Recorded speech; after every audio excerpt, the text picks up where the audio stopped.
On this episode of Still Loading, embrace your spiky-haired wet dreams.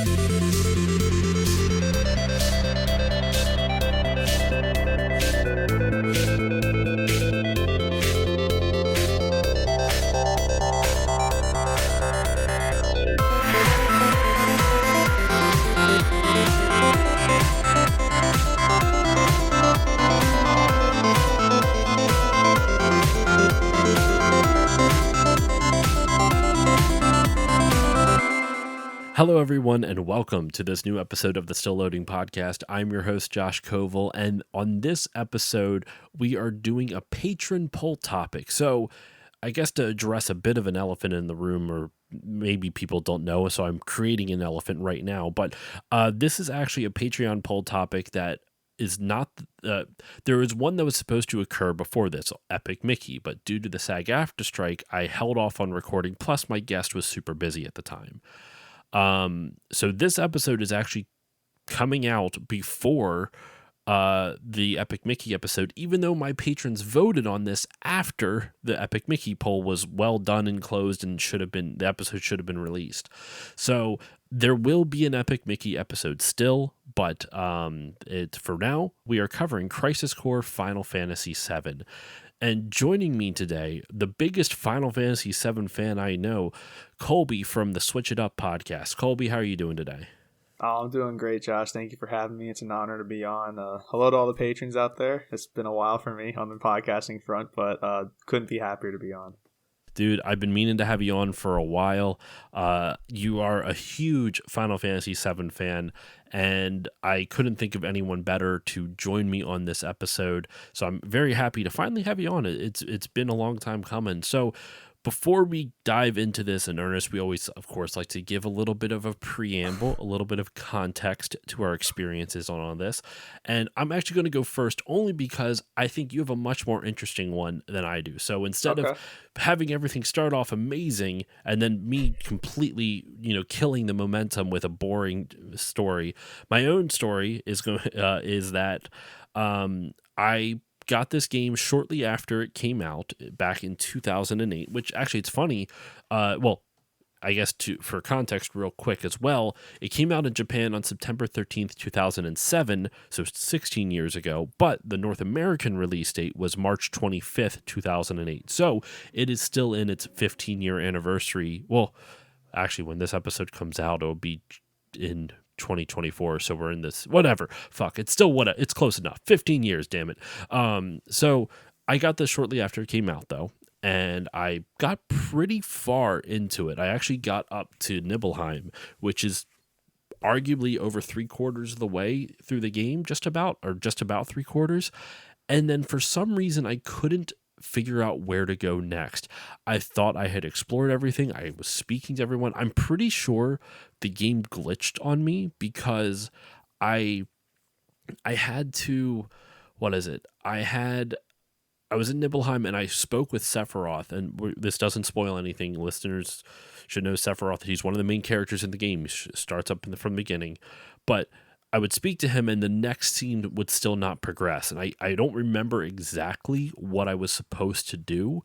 In fact, I don't even know what's on that save file because I can't find it anymore. So I had to start fresh. And, once the patrons voted on this and I got to finally play this, I played it all the way through for the show during my lunch breaks at work, which honestly, now that this is over, it's kind of bittersweet because I really did enjoy my time.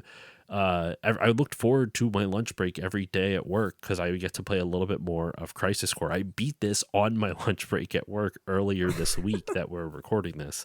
So I'm kind of sad that it's over, but that was my experience with Crisis Core. I got it shortly after it came out when it was contemporary. Didn't really get to play through it, or I tried to, didn't get very far because I got stuck, and then beat it. Here we are 15 years later, finally beat it. So Kolby, I want to throw it over to you because not only do you have a little bit different experience than I do with this game, you also have a very much different perspective than I do on Final Fantasy VII because listeners, Kolby, like most people who grew up with Final Fantasy VII, like myself, are in their mid-30s. We're old-ass fucking millennials desperately trying to cling to our childhood. Kolby here is much younger than I am. You're in your early 20s. And so you came to Final Fantasy VII without the rose-colored glasses, without the nostalgia. And that's what I find so interesting about your experience with the series, is because a lot of times as you get older, and this goes for everyone, this isn't even just like millennial or Gen X or whatever fucking generation you want to attribute to. As you get older, you look back on the stuff of your childhood with rose-colored glasses, and sometimes you don't always. It's harder for you to acknowledge the flaws and the issues with some of the things you grew up with. Donkey Kong 64 is one of my favorite games of all time. That game is flawed as hell, but I will never admit it because I love that game. Rose-colored glasses totally color my view of that game. But you came to Final Fantasy VII without all that, without the rose-colored glasses. You kind of got into it of your own accord, without the nostalgia. So I after that long-winded preamble, I'm throwing it over to you, my friend. How did you get into Final Fantasy VII, and what's kind of your general experience with it? And then go into your experience with Crisis Core. Yeah, man. Basically, during I think it was the 2020 Game Awards, so I remember they still had it, but it was the COVID pandemic, obviously, so no one was there. It was all virtual. That was when Sephiroth got introduced into Smash Brothers, and I remember thinking, that guy's really cool. Who is he? And I knew nothing of him. I'm not the biggest video game guy. Like, I like playing video games, but I wouldn't consider it like a passion or hobby, like crazy hobby of mine. But since I have touched a video game controller before, I knew what Final Fantasy VII was. It's just part of like the lingo that happens. So yeah, I knew Cloud. Like, I even knew that. Can I spoil the original FF7 from 1997? Like, is that cool? You know what? It's a 30+ year game. I covered the game. Actually, is it 30 years? It's not at 30 years yet. 26, I'm sorry. It'll be 27 years. Yeah, it's over 25 though. In any case, spoilers for Final Fantasy VII. If you don't want to know anything about that game, just skip ahead. I don't know, like 30, 40 seconds. So yeah, I knew Aerith didn't make it at the end of the day. I knew that big spoiler. It's one of the biggest spoilers in video game history, obviously. But yeah. Long story short, I was like, Sephiroth looks cool. Who is he? And then I kind of dug into it a little bit, and I found out that I didn't know remake was a thing that came out in 2020. And then when I found out that there's this remade version of this game people loves, I knew 7 had so many, like you said, fans that maybe looked at it a bit biasly from their childhood, but it was still overall a great game with an even bigger impact. I was like, okay, let's look into this a little bit, and I thought it was like the coolest thing like ever, from combat to visuals to story. I just thought it was a really well done game watching it on YouTube, so that's when I decided to get my PhD in FF7 lore. That since there's nothing better to do because there's a global pandemic, so I might as well get knowledged up a little bit. So yeah, ended up saving up money for a PS5, bought Remake last year, about almost 2 years ago. Saved up cash for 2 years, bought it in Stone Cold Cash, no big deal. And then played Remake. watched all the compilation stuff, for better or worse, Advent Children, even some before Crisis stuff, which was the mobile game, original Crisis Core, and then Dirge of Cerberus. Watched all those on YouTube. Got pretty familiar with the OG compilation. Then as Remake started, kind of like a new, starting again, like refreshing everything. That's when I found out more about Crisis Core, and then got into Reunion, obviously, which came out a little over a year ago by the time you're hearing this. So I have nothing but positive things to say about, well, not entirely true. As a video game, like the combat and like the combat and like actually playing the game, I have nothing but positive things to say about Reunion because that's the version I played. The PS4 or PSP, sorry, came out when I was 3 years old, so don't really have familiarity with the original Crisis Core other than watching on YouTube. But playing Reunion, I had a lot of fun with it. I have my gripes with it, as I'm sure you had your gripes with the original game, but that's basically my 2 cents on the whole situation, to keep a very long story short. Well, that's why I was so happy to have you on, because I know, like you said, you did not play the original version of it. You played Reunion, the remake, and I only played the original. And I think I'd be doing a disservice if I didn't at least touch on the remake. And since I don't have a PS5, and I don't have Reunion, I couldn't do that. So we're kind of approaching this whole game from two different ends of the spectrum, which I think is going to create a much more well-rounded experience, or much more well-rounded, perspective for our audience when we discuss this. And so I'm grateful that, that you're coming at it from that perspective, because now I'll get a little bit of everything. It's going to be interesting. And you did actually go back and play the original Final Fantasy VII, though, correct? Like the original PS1 version eventually. Yeah, so I've beaten it twice on Switch. I've done 2 playthroughs on Switch. One where I didn't get all the characters, and the other one I did like everything other than like beat the weapons. Like I did everything but beat every weapon. I don't basically. blame you. I wouldn't even bother. Fuck that, dude. It is so I spent about 60 hours in the original game. Yeah, Emerald Weapon's it's a tough scene for anybody. So, but I've spent about 60 hours in the original game, which I think that's pretty impressive given that it's 25 years old. And we're just going to touch on this briefly, but I have to ask, how do you think it stacked up against the remake? And I obviously, the visuals, it's no contest. Remake is stunning. It is absolutely beautiful. But in terms of like how it presents the story and everything, and in terms of I understand the mechanics are different. Did you end up finding you still enjoyed the old FF7 mechanics? Mechanics, excuse me. Original and remake are they're 2 different games that do 2 different things, I think, is how we have to look at it from this point.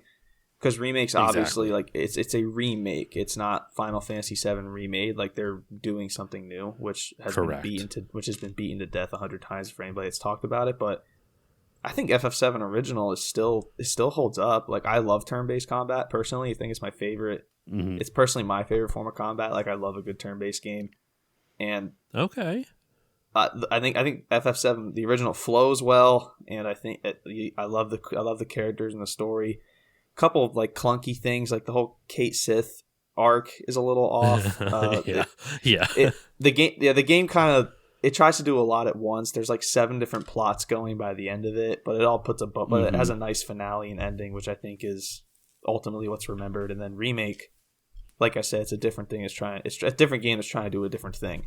And what it tries to accomplish, which is give players a new perspective and give players who play the original something new. I think he does a fantastic job of that. So I'm biased, obviously, because I love these characters and I love the story. But I think Rebirth's going to be incredible.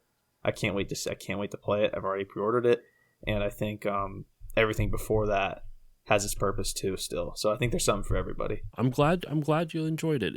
It's very, like I said before, it's very interesting to me to see someone, and I hate having to bring up the age because I feel like people use age as a way to like to play down someone else's opinion just because they are either older or younger or something. I'm a teacher, man. You know what I mean? Get it, trust me. I fucking hate that. I hate, like, it doesn't fucking matter. You're allowed to have your opinions and takes on things regardless. So I really enjoyed hearing yours of just kind of how these stack up. So let's dive in. Of course. So let's dive into this game in earnest now. We are going to be talking about Crisis Core Final Fantasy VII. Like I said at the top, came out on September 13th, 2007 in Japan, and on March 25th, 2008 in North America. It did, of course, get released also in Australia and in Europe. It was on June 19th, 2008 in Australia, and June 20th, just a day later, in 2008 in Europe. The Reunion came out on December 13th, 2022, so just a little over a year ago by the time this episode drops. A couple fun facts that I looked up and just kind of doing some research. I looked up some old interviews back with the original, for the original PSP version of the game. That's cool, because I have new stuff on Reunion that I can mention. Perfect. I will send it over to you once I do some of my fun facts. That like I said, audience, we're tackling this from both angles. Is perfect. So they wanted to tell the Crisis Core story since Zack was such an oddly minor character in the original game for how much of a major role he plays in Cloud's story and the events leading up to the beginning of Final Fantasy VII.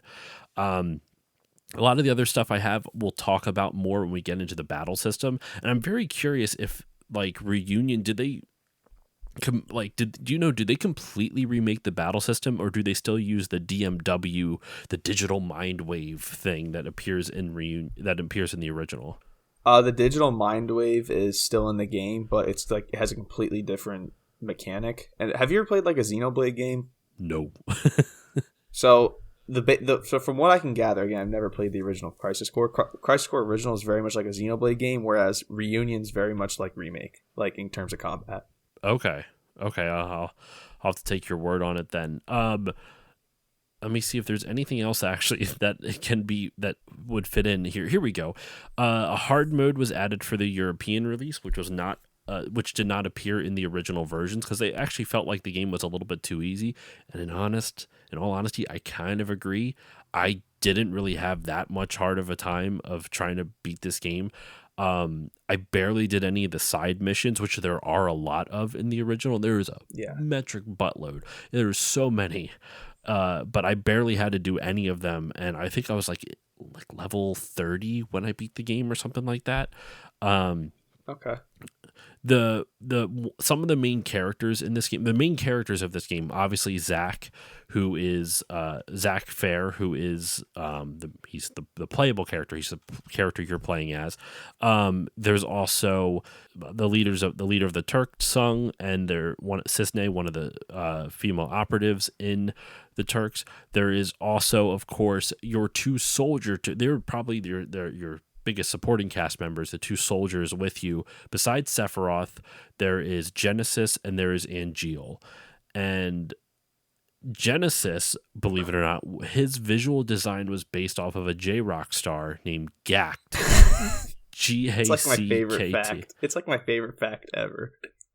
Dude, I looked up pictures. I'm like, really? He's based off of a J-Rock star. And then I looked it up. I'm like, I can see it, like with the face, but like the hair is nothing like it, the rest of it. It was so hard for me to like really tell. But he had a very big hand in helping design the look and feel of Genesis once the Square Enix devs like kind of started working with him, which I thought was cool.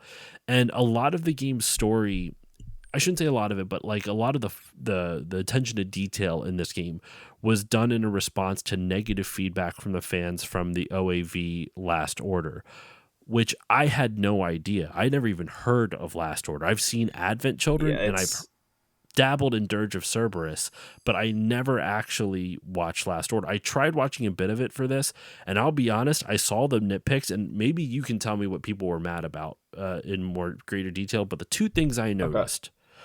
I just kind of I read a plot summary because I didn't have time to watch the full thing in preparation for this. I skimmed through it a bit, and then I read the plot summary. I'm like, I don't see what the issue is. And it's because of two things that I could look up. One, that Tifa actually got to see Cloud there in person, which, to be fair, does ruin a large portion of the plot later in the original Final Fantasy VII game.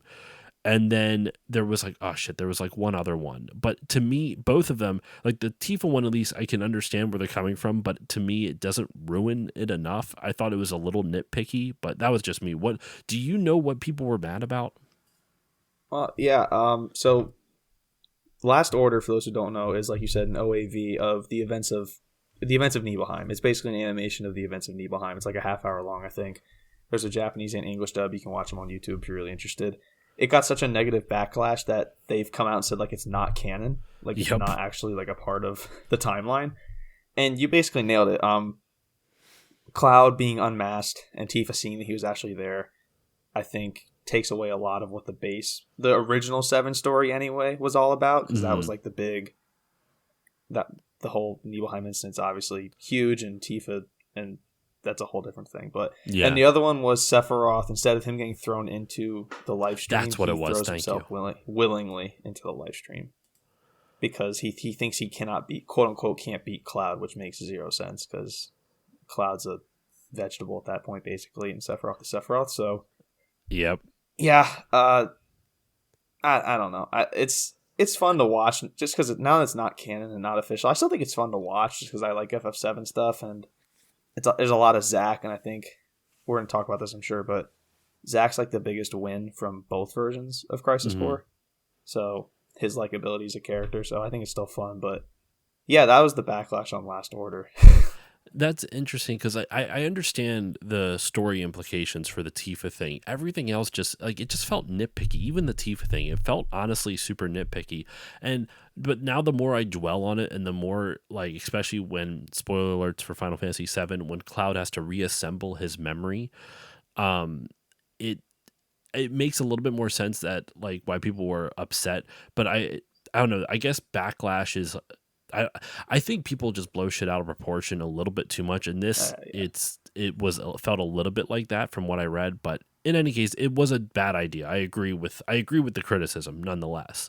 Well, but it gets blown out, especially because 7 was trying to be its own thing with all the stuff they were doing with it. Like, it wasn't trying to be a Final Fantasy; it was trying to be like its own franchise, which it basically is at this point. It pretty much, and it's funny actually. In doing research for this, I had no idea that there was a whole thing called like the compilation of Final Fantasy VII. It's a meta series. That's what my PhD's in. I understand, but this is all stuff that's after Final Fantasy VII, so I get that. So you have Before Crisis, which was the mobile phone game. What does that take? Do you play as the Turks in that? Before Crisis is a mobile game that was the first piece of compilation that came out before Advent Children. So it was only technically released in Japan. It never got a port over. That never came to the States, although you can mod it. I'm pretty sure. You play as a Turk, and the events take place. I think they take place before Final Fantasy VII. I know that much because Zack's in it and Sephiroth's in it, but you can't play as them, obviously. And they're like, that's pretty cool. So it basically it blends into the Crisis Core story a little bit, which is cool. But which would actually make sense. That's on the timeline first, canonically, quote unquote. Okay. And then obviously Advent Children takes place after Final Fantasy VII, which that's a whole nother can of worms we're not going to go into. We're not going to deal with geostigma. What's your quick take on that? I saw, you know what? I am not going to give it for this one reason. I have a great story of how I first saw that movie. And when I do a full episode eventually on that movie, I'll tell you off mic. How I first watched that movie. But I'm going to save it for the listeners for when I eventually do an episode with it. Love it. All right. But yeah. But okay, that makes a lot more sense. So with Crisis Core, it came out, like we said, in 2007 / 08 in North America. The game revolves around Zack, like we've said before, and with the other characters, the other soldier first classes, which at the beginning of the game, Zack is a second class soldier, and you do eventually work your way up to it. Genesis and Angeal are kind of like his, not his mentors. Angeal is definitely Zack's mentor, and that is a major part of the story throughout the game, is their relationship and what they mean to each other, which is pretty interesting. And then obviously Genesis is he's there, and he kind of becomes the main antagonist of the game for reasons we will get into in the story section. And Sephiroth is he's there kind of, he's a major part, but he's also not, he doesn't have the same major relation. Yeah, but they humanize him a lot more in this game than they ever. Oh, he's great. He's great. I feel like he's great in this game. I really enjoy him in this game. I agree. So before we get into the games, I want to throw it over to you quick, Kolby.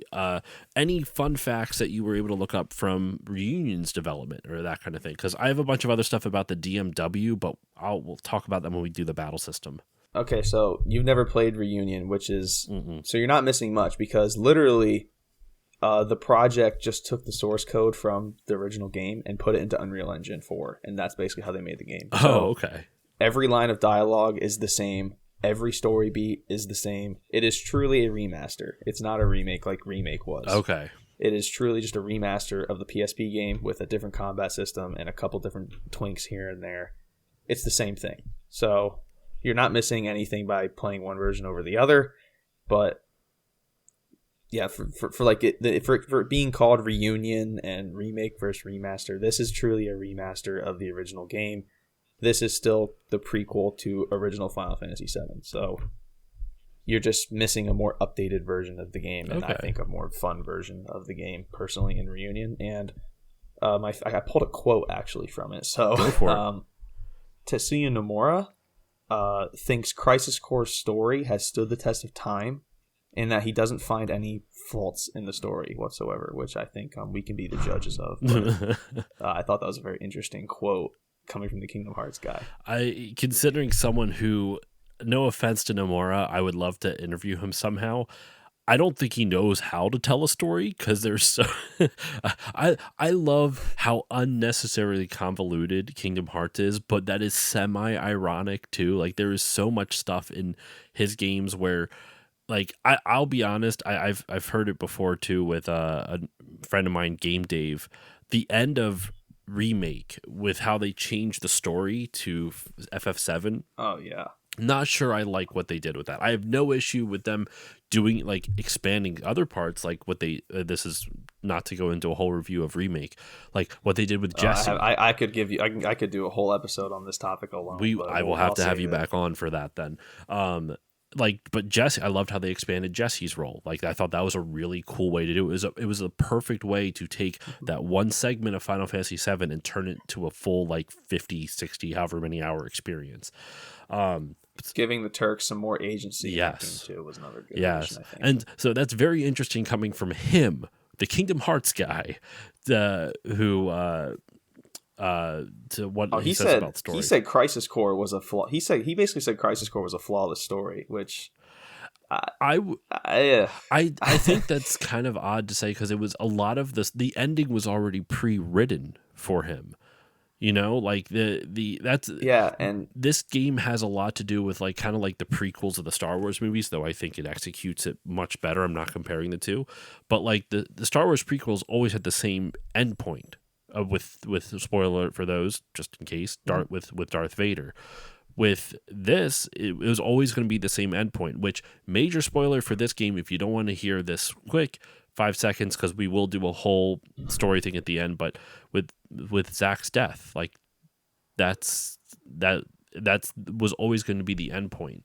That is the moment that starts Final Fantasy VII. Exactly.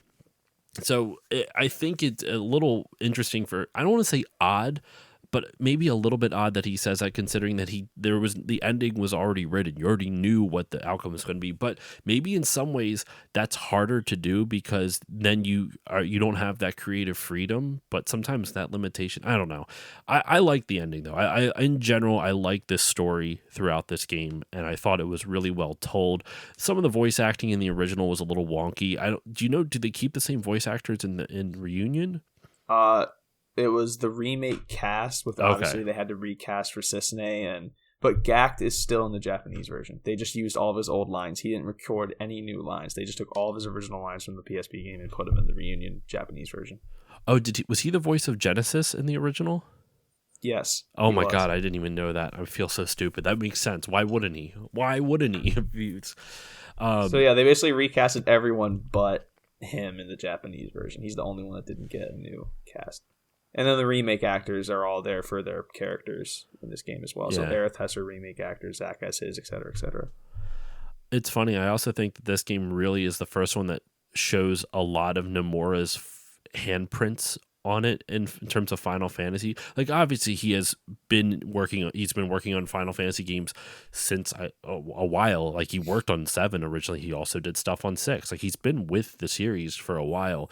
But this is the first one that I played, and I'm like, this feels like a Nomura Final Fantasy, for better or worse. I actually think it doesn't have a lot. He was the creative director. Yep. So I mean, but all right, let's get into the gameplay with this. Right, let's talk about the battle system. This has this thing called the DMW, also known as the Digital Mindwave System. This battle system I found super interesting. So in the original PSP version, they switched it up. Instead of a turn-based game, they went with a more action-based combat because since you're only controlling Zack, and the developers I think smartly did this, and that's why they said that so in the interview. Well, they didn't compliment themselves in the interview. I'm saying they're smart, but if you stuck with the typical turn-based combat system and you're only playing as one character, that's going to be boring as shit because you're just going to be waiting for the ATB to go up and you're just kind of sitting there waiting for you to make the next move. So I think it was smart they switched over to a more action-based combat system, which this was one of the first Final Fantasies to really do that. And I think it was pretty smart. And in all honesty, because I played Remake, I see Remake's combat DNA in this game. It's not the same by any stretch. Yeah. Like Remake is a lot more action focused. This, like when you hit attack, you still have to wait a little bit, like for him to make the move type of thing. But you can really feel the mechanics of what modern Final Fantasy action combat is like in this game, which I think is kind of cool to see the evolution of it from there. Oh yeah, I completely agree with that. I never thought of it like that. How Crisis Core, because I don't consider Crisis Core a mainline Final Fantasy, but yeah, they took some ideas from a PSP game and were like, okay, what can we do with this? And then took it down the line further, because now you have games like 16 where it doesn't even try to hide it. It is an action game. Yeah, and I don't know if it was necessarily like if when they were developing 16, they're like, let's look at Crisis Core and take it. It's just something that they made Crisis Core and they've iterated on that type of combat. It gave them the idea of Final Fantasy being an action game. And the way the combat works, at least in the PSP one, I want you to I'll throw it over to you because I want to hear how it kind of works in the Reunion, where you have like an action bar at the bottom that lets you choose to either attack, use whatever materia you have equipped to your action slots.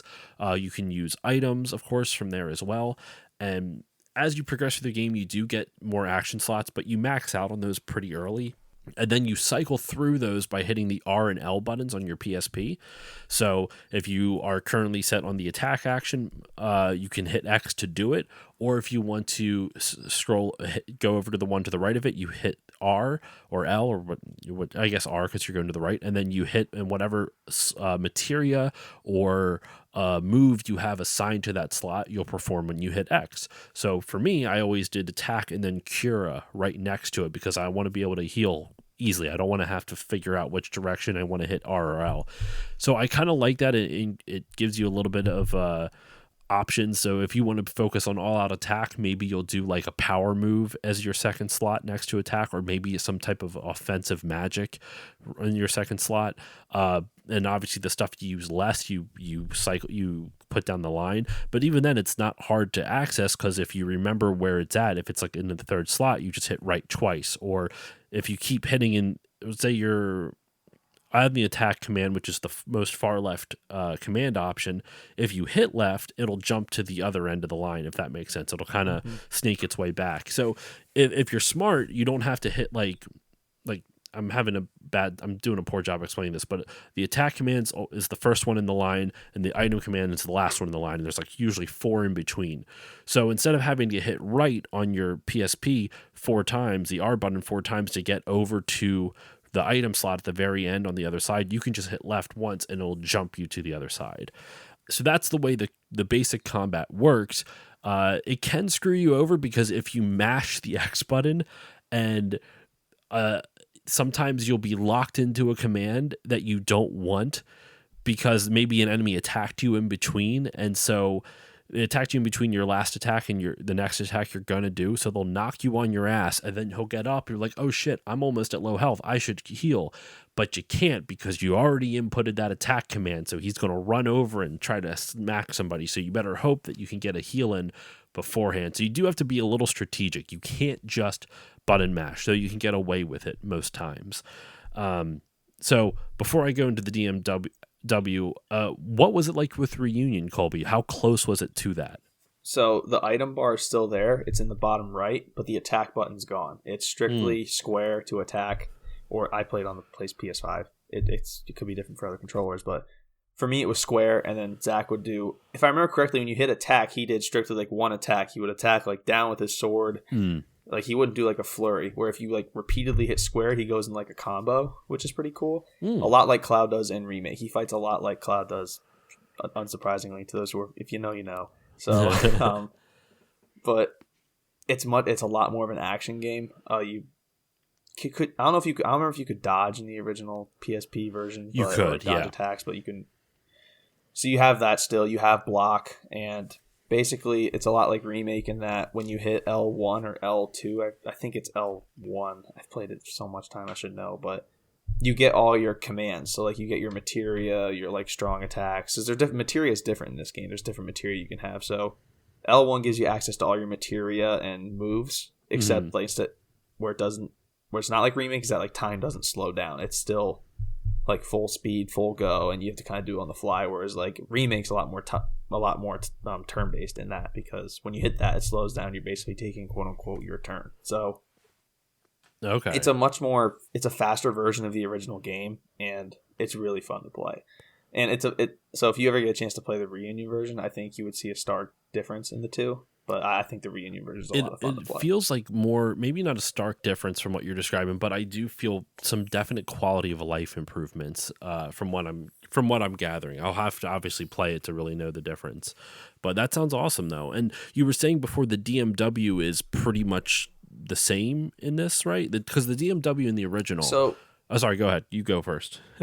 No, okay. I was just gonna say, I don't know how you would classify the DMW, but I feel like sometimes the DMW gets in your way. Whereas when you get your triple, it like comes down to the middle of the screen, halts all action you're doing, and then does that move, whether it's like a healing wind or an octaslash. Like, it stops whatever you're trying to do. So if you're trying to use a command and you get your 3, it cancels it out. Whereas in Reunion, the DMW is constantly going in the top left corner, and when you get your triple, it like stashes it, and then you hit a button whenever you want to use it, so it never takes you out of the action. So it doesn't get in your way. That's super it's like handy. So if you get like an Aerith healing one, and you don't want to use it yet, you can stash it. You run the risk of losing it because it still continues to go even if you have one saved, and when you get another one, you lose the one you had. But if you're at like 1,000 health and you get taken down to like 100.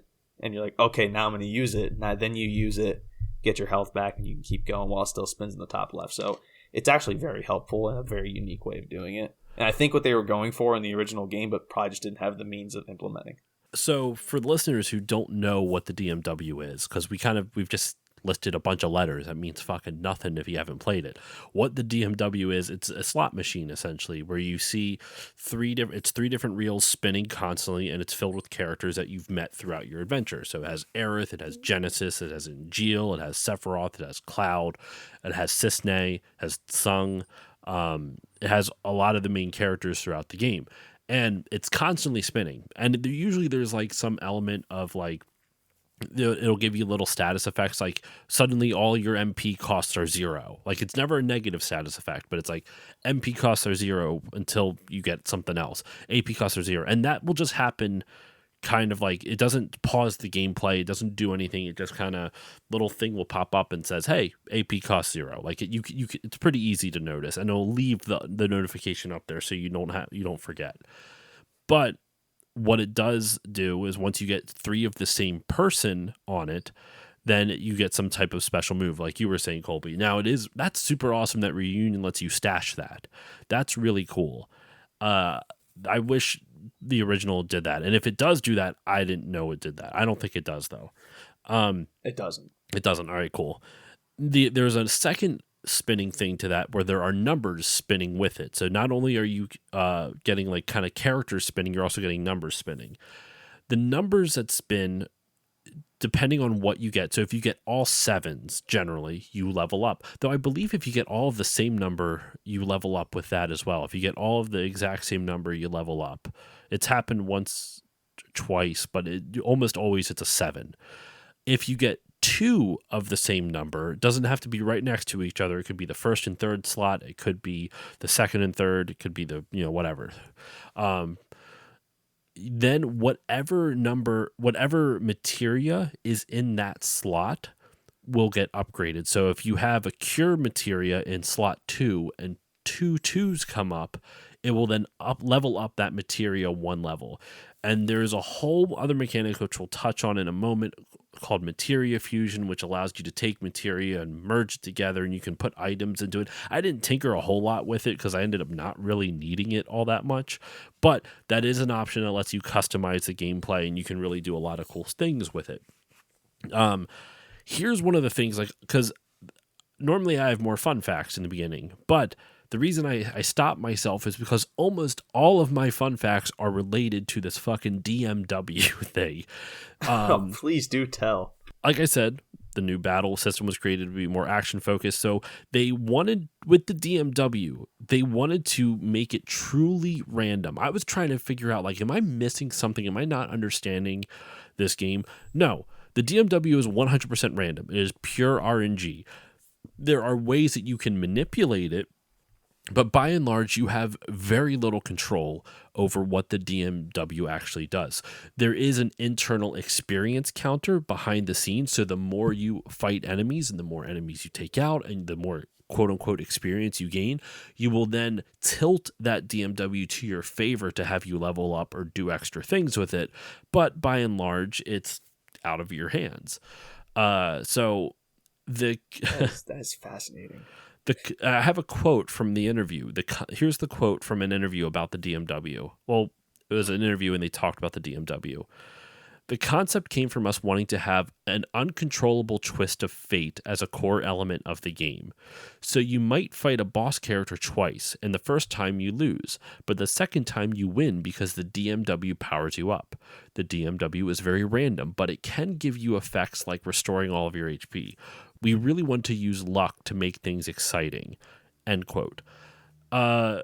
I forget who actually said that. I'm going to have to look up the article now because I feel bad not having the credit for the quote. Twist of fate, huh? They've been on this since 2007. Dude, I thought the exact same thing. The moment I read Twist of Fate, I'm like, Nomura's been on his bullshit for this since Crisis Core with the whole fighting against fates and like that kind of thing. I was so surprised to see that. God, I've never heard that. That is something. It was with the series producer Yoshinori Kitase. I was gonna say Kitase probably said that because Kitase, like, it's either him and Nojima who like write the books and all that stuff. And I have one of the books. There is a new FF7 book that just came out. I think Nojima wrote it. It's awesome. But Twist of Fate, huh? They've really been on this. Yep. They've been on this bullshit for a while. I was so surprised to read that. I was like, really? Twist of Fate? After all the stuff with Fate in a remake, I was like, oh, so this has been brewing underneath the surface for over a decade. Man. I was gonna say they've been dying to tell a story where Zack survives past the events of which I think would be bad. I think that would ruin the whole thing. But the other thing about the DMW is that it was inspired, and this is a very Japanese thing, inspired by pachinko. Another quote from Kitase. Awesome. Both I and Mr. Nomura are very enthusiastic about pachinko, and we were discussing if there was any element of it that we could put into the game. End quote. So, yeah, that was... The DMW is just pure random, and some people love it, some people hate it. I understand why people dislike it.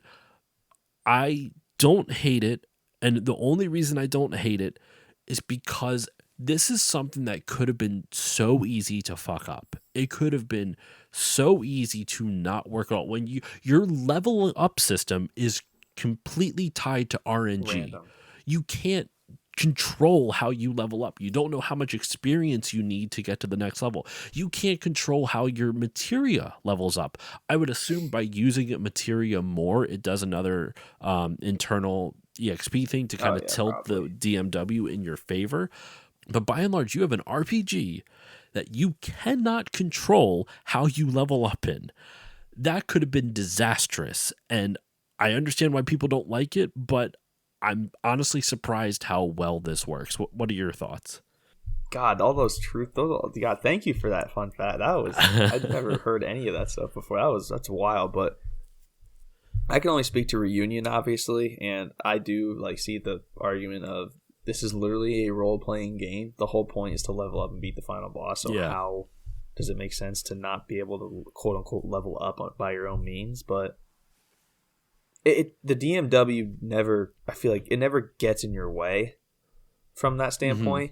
Because they say it's random, but they have to have like favorable outcomes. Well, that's what the behind the scenes. It can't hurt you. Yeah. Yeah, the DMW can't hurt you in combat. Like it only helps when you get all your stuff. So, and that thing spins like crazy. Like I think probably spins like 20, 25 times. Like even in the smallest encounter. So, I think that it's unique for sure, and it definitely adds a level of uniqueness to this game that is kind of like perfect Final Fantasy VII, honestly, because that original game took so many swings with different stuff, with like mini games and the story it was trying to tell, and like the more adult themes and all that stuff. So like this whole series is kind of about taking swings. Why not take another one here with the DMW? And again, it wasn't a complete disaster, which I think is the best thing you can say about it. Yeah, and I would say it's not. I would say it's very Final Fantasy as opposed to being very Final Fantasy VII. You're right. It's this whole series is about taking swings. I think you nailed it on the head with that. Like it, Final Fantasy, for all of its warts, for all of its highs and lows, it takes a swing and doesn't always work. Like if you like think about it with remake, most people just wanted a faithful remake of the original game, but with updated graphics. And they didn't do that. And as much as I have gripes about how the story ends in remake, I think they did a fucking fantastic job with it. Like they really could have. They took a swing on it. They took a swing because they could have done the same thing. And we wouldn't be talking about it if it was a faithful remake. Exactly. And I'm happy it wasn't just remade or a remaster. It was a full-on quote-unquote remake. Yeah. They really did a cool job with it. I gotta pull myself back, otherwise I'll keep talking about remake. But yeah, so with Crisis Core, the DMW is a very interesting system. There's a lot of interesting other mechanics in this game too, in terms of how combat works. The dodge roll is super handy. I think there's a block, but I forgot the button for it, and I never used it once. It was R1 on the controller. Was there an R1 on the PSP? No, because the PSP only has one R and one L button. There's no R1 or R1. But I could have sworn there was a block button. Then. But actually, it's funny, like because the PSP also, you can't control the camera in combat at all. So, oh god, that sounds like a nightmare. It would be if you didn't automatically target enemies. Like your character, you have no true control over which enemies you target except like which you are closest to. So you kind of have a little bit, like if you run over to an enemy. But honestly, most of the bosses in this game could be like remedied as simple as you do one attack, do a dodge roll behind it, so now you're at its weak spot, and you just beat the shit out of it from behind it. Like yeah. I never used materia like at all. Like none of the enemies really require it. You can brute force your way through it. There is one of the DMWs, which is Cisne's. It increases your luck. So even if you're not behind the enemy, is the best. Yeah, because now all of a sudden you're critting every freaking hit. It's wonderful. Some of the materia also will affect your underlying stats. So like materia, depending on how much you level it up or how you use the materia fusion system, which we mentioned before, which once again, there's not much more to explain to that. I don't know all the intricacies unless you know something I don't about it, Kolby, but you just put two materias together. You can add an item in there for some flavor and change some of the outcomes, but it's just you tinker with it and you see what you get, you know? Yeah, that's literally it. Like, Reunion is the same thing.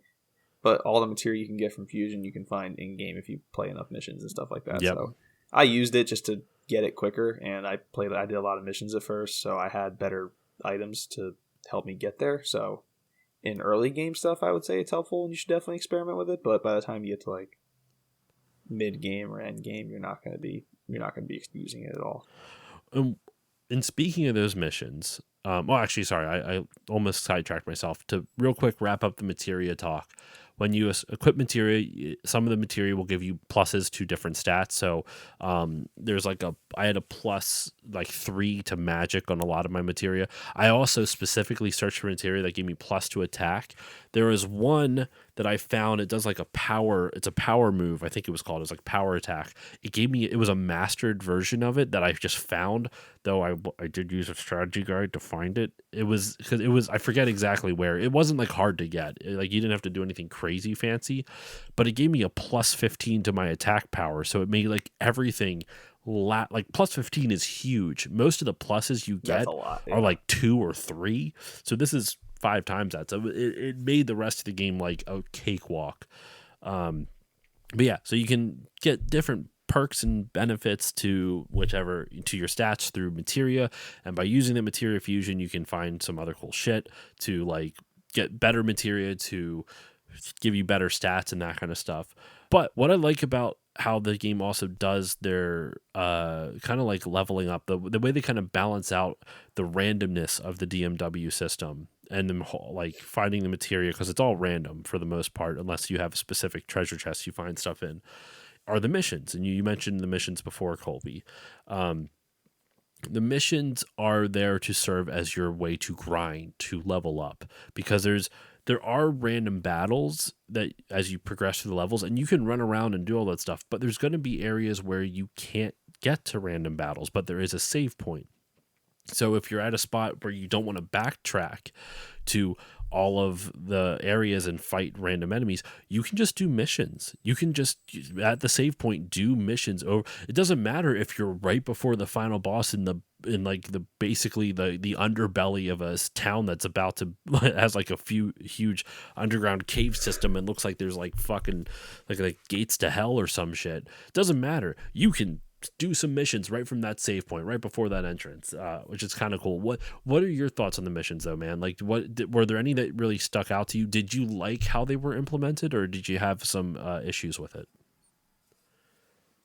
Missions I think are great. Like for exactly the reason you said, it takes away the needless running around, because the game's not that big in the grand scheme of things. Mm-hmm. So there's not a lot of sections where you can just run around and grind.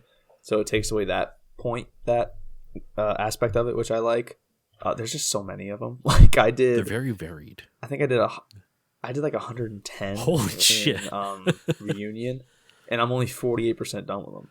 Like I still over half of them left. So I'm not going to be 100% that game to its completion, obviously, but you get a lot of helpful stuff from the missions. Mm-hmm.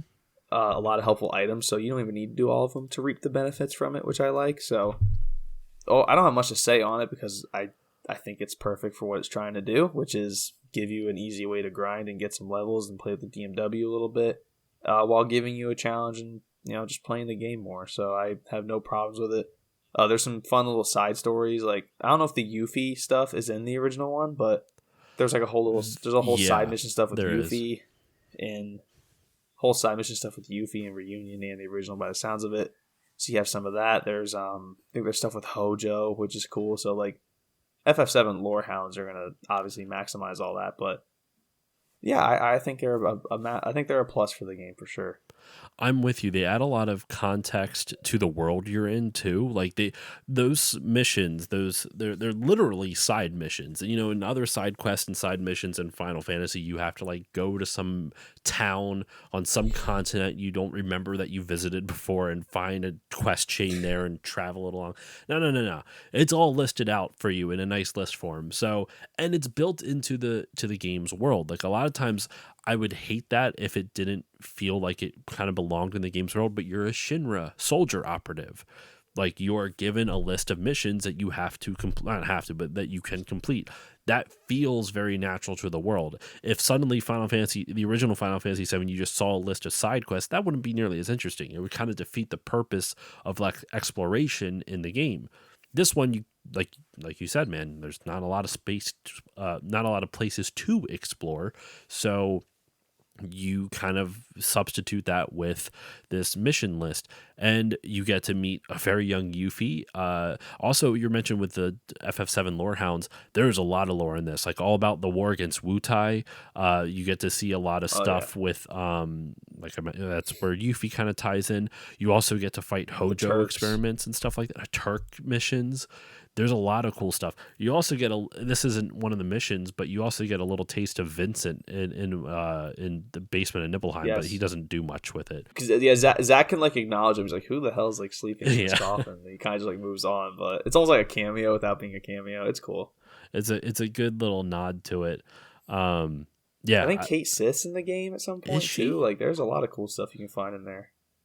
Wow, I did not know that. In the missions, he might be. He's definitely in the DMW in Reunion. Oh, okay. I don't know if I got unlocked everyone in my DMW. There's also, I've totally forgotten, thinking of people to unlock in the DMW, there are summons you can get, which are also randomly summoned by the DMW. And it's a random thing upon another random thing, because it's something I didn't bring up, but you did touch on, man, with the DMW in the PSP version, is that when you get the 3 faces of the same person. 3 Clouds, 3 Sephiroths, 3 Genesis, whatever. Genocide. You can look. The game will completely pause, and it will then it'll make you watch a cutscene. You can skip some of them, but some of them you can't. And it's really obnoxious. And I don't know what the purpose of it. I guess it's supposed to reflect on your memories of like the experiences you've had with these people. It's like you'd be in the middle. Is it supposed to represent like you're in the middle of combat and be like, oh man, I remember this great time with Cisne when we were riding in a helicopter. Here, give me some luck, Cisne. And then it cuts back. I don't know. It felt super weird. I understand doing it in like an emotional like.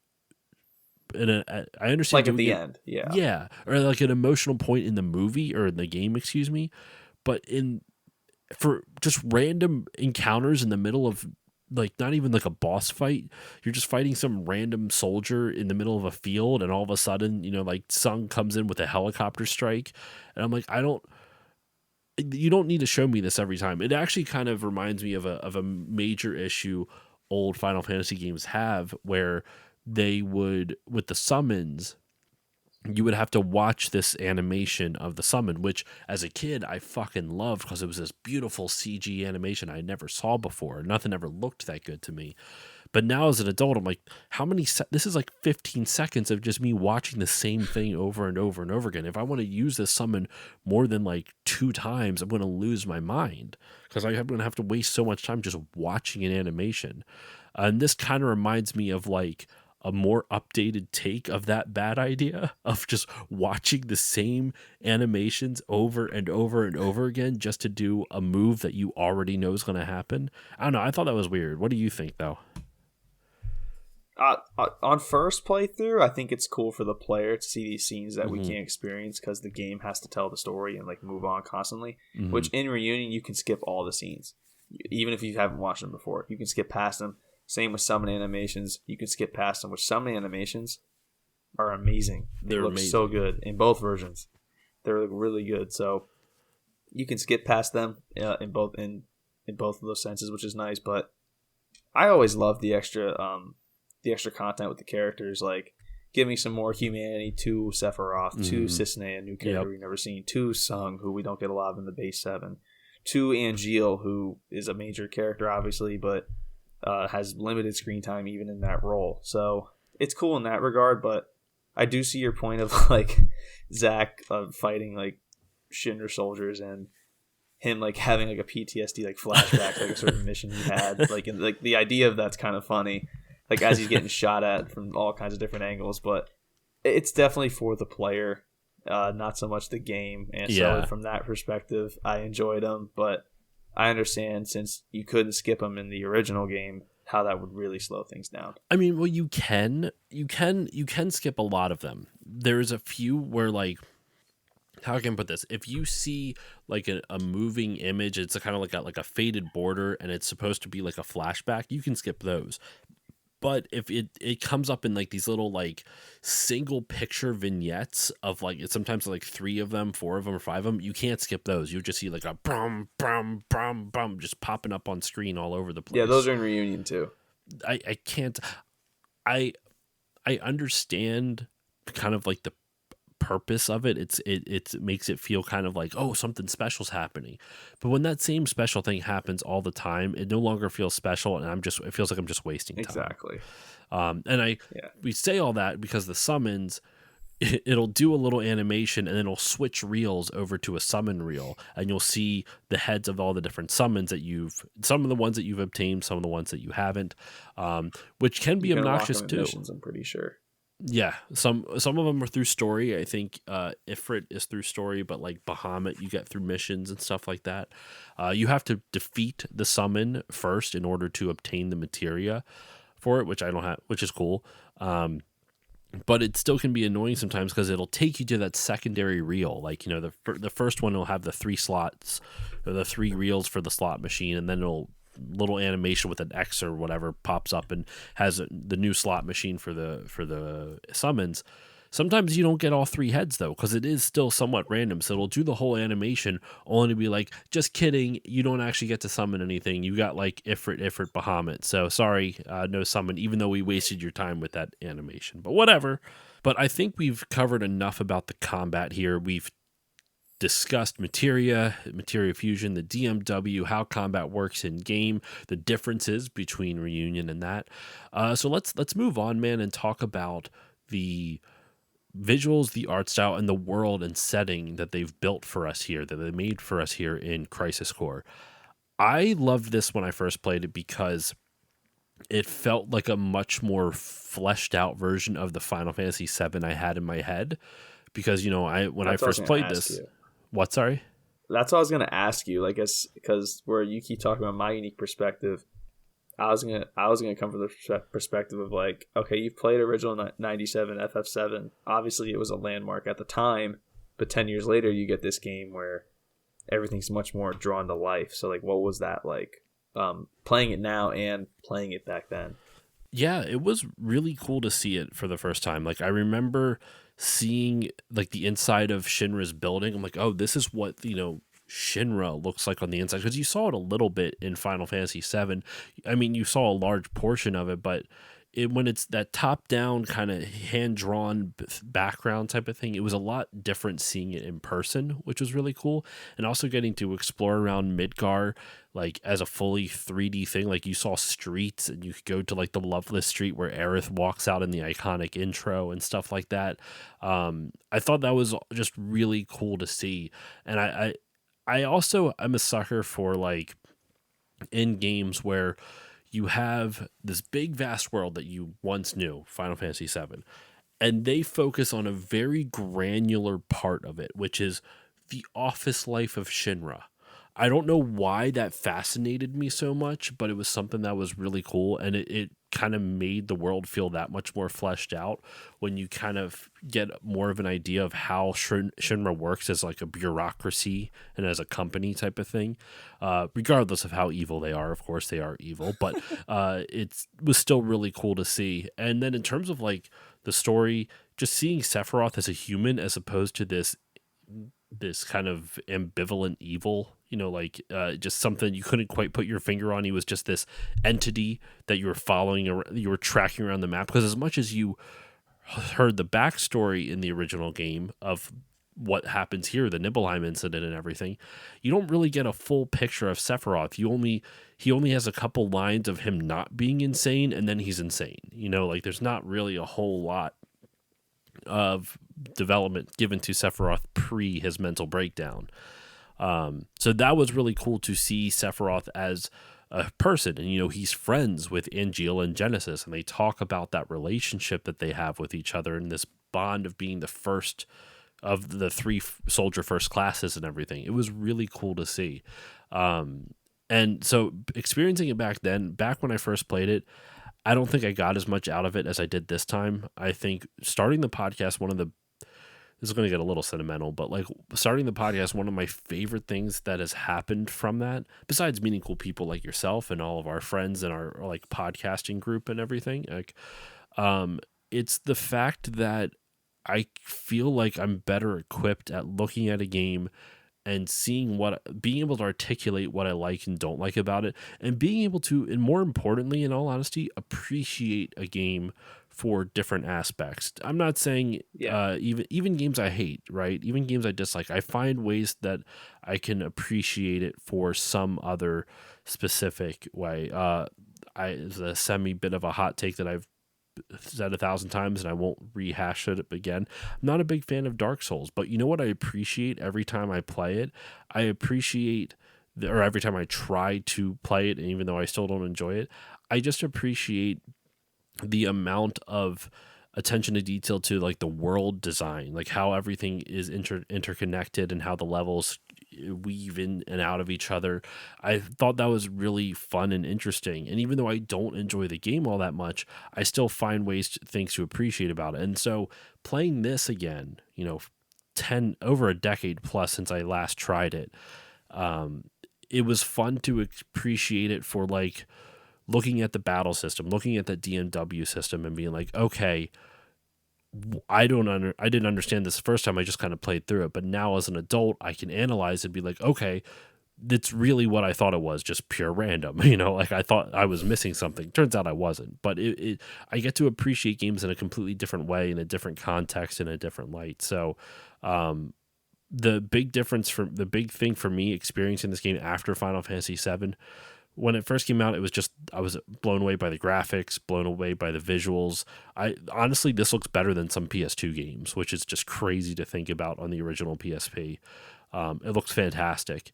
And then now playing it, in 2023 and beating it, the episode will be out in 24, but playing it and recording this in 2023, it makes me love it even more. It was such a fun experience to kind of see the world of Final Fantasy VII fully flesh out. And it's funny, even with Remake out now and being able to experience Final Fantasy VII from that lens, it didn't take away the experience for me. It still felt fleshed out in this, which I thought was really cool. But what are your thoughts on it? How did you feel playing through this world and how it represents it visually? I understand they updated the graphics for Reunion, but still, the question still stands. Yeah, no, I the reason I wanted to get really specific and ask you the question I did is because I'm coming at it from, I played Remake, which is just visual, basically movie, cinematic masterpiece. Mm-hmm. And then, not to say it's a downgrade or anything like that, but basically play an overhauled PSP game in 2022 when I played it. So, but again, there's new areas in this game that you don't go to in 7 or Remake, like Benora, like other places. Benora's the big one for plot reasons that you go to. But yeah, there's different places, there's different characters. Gungaga's another one that you can go to that's a lot more fleshed out in Crisis Core than it is in base 7. So again, it feels unique. It definitely feels unique from 7 and Remake, because Crisis Core is just I think the game's just it leans into the more weird of Final Fantasy, of Final Fantasy VII. Story-wise, visually, characters with wings and flying around and talking about dreams and poetry. Very Nomura. Very Nomura. Yeah, very Nomura. Leans into the weird, but again, is unique and different in that way. So, just looking at the game visually, Reunion's stunning. The character models are great. Even the PSP cinematic cutscenes, they're beautiful. They look amazing for 2008, dude. Holy shit. So well done. They look better than Advent Children does, for sure. So maybe not saying much, but given that one's supposed to be a movie and the other's basically a DS game, high praise. So yeah, I love watching the cinematic stuff. I loved watching the character models interact with each other. I love them interacting with the world. I have nothing but positive things to say. Reunion's beautiful, and I'm sure at the time in 2007, Crisis Core was the cream of the crop in terms of PSP games visually. It looked fantastic. And now the game did come out right around when the PS3 was out as well. And there was talks, they asked the developers in the one interview I read, did you ever consider putting it on the PS3 or the PS2 as opposed to the PSP? And they said, well, the PS3, when they first started development for this game, they didn't even have a PS3 dev kit. So PS3 was out the window from the get-go. PS2, they thought about it, but they wanted to experiment with the PSP hardware because it was so new at the time. They wanted to see what they could do with it. And they needed a big seller, didn't they? Mm-hmm. And so, I'm sure Sony was super appreciative of that, because that's the thing that it bums me out about Sony's handhelds, is that they start off with some really cool original games, and then they never follow up with it. They start off strong with some really cool ideas and don't allow it to grow. The Vita was the same way. The Vita started off with Gravity Rush, an original Uncharted game, Tearaway. There was even an original Killzone game. All of them were bangers. They were really good. And I covered the Uncharted game earlier this year. It's a really good beginning, and the PSP did similar stuff. You had Daxter, you had Secret Agent Clank, you had and Daxter is fine. I'm not saying it's a great game, but it's an original title for the system. Yeah. There's also Little Big Planet on Vita, the PSP. There is obviously Crisis Core. There was a Kingdom Hearts game, Birth by Sleep. One of the most important games in the Kingdom Hearts storyline is on this system. So they do stuff like this where they'll have these monumental, I shouldn't say monumental, but like super interesting and unique original games for their handheld, and then they just fucking do nothing with the handheld after that. But anyway, that's a different pedestal. That's a different soapbox. They could have easily made Dirge of Cerberus a PSP game. Just watching a little bit I've watched of that, which could have given some life. I still need to play. I own that game. It's somewhere back there. I haven't touched it yet. Really, I've never played it. I've watched it. I haven't heard good things. So if you want to watch it, not a lot of people like it, from my understanding. But yeah, so the thing that I guess, and then we'll wrap up this section, and then we'll go into the story, and then we'll kind of put up that spoiler wall for the story here. The visuals of this game are, I think, some of the best PS2 era visuals, and I mean that as a compliment. Like, I think this is more from my perspective because the PS2 came out when I was in like junior high. So like, well, no, hold on, I was technically 11 years old when the PS2 came out in 2000. When I had my formative years with it, I was like 13 or 14, right? Like junior high, like middle school era, which is like prime gaming age. Like that's the shit that you remember the most. So PS2 era has a really soft spot in my heart because that's what I played a lot of growing up then. And so this game, just everything about it screams PS2 era game, and I mean that as a nostalgic compliment. The music choices, like the music in this is fantastic. The score is amazing. I will say though, some of the songs can be a little bit odd and a little bit misplaced in terms of when they use them. Yeah, for sure. But the big notes hit, and that's what's most important. Yeah, exactly. But like the visuals, like how Zack looks, how Cloud looks, how Genesis and Angeal and Sephiroth, they all look, it just looks, it wraps me in a warm, cozy blanket of nostalgia, and I can't exactly tell you why it does that, except for the fact that I like PS2 era visuals, but it looks good. Like, it's a good-looking PS2 era game. And while obviously graphics have improved greatly, as we saw with Reunion, as we see with Remake, I enjoy the visuals. I will say one last thing in terms of the presentation before we get to our story. The voice acting is not great. I don't know if it's better in Reunion, but in the original, it's pretty rough. It's not. There's a lot of moments, specifically. Now it actually makes a lot of sense. The with Gact as Genesis, it feels very stale. It feels like the amount of times, like the amount of fucking times Genesis recites that stupid Loveless, like stage or play. I couldn't think of the word, for Christ's sake. Loveless, yeah. Yeah. Oh my God, I just want him to shut up. He's talking about the gift of the goddess. That was going to be the tagline that I was going to go with before. We received the gift of the goddess or something like that. I can't stand, I don't even want to know what the whole game focuses a lot of his like story arc revolves around his obsession with this stupid play and him quoting it. I can't tell you what the story of the play is. I just can't. I have no idea what it is, but it pisses me off how often he talks about it, and the voice acting for it doesn't do it any service.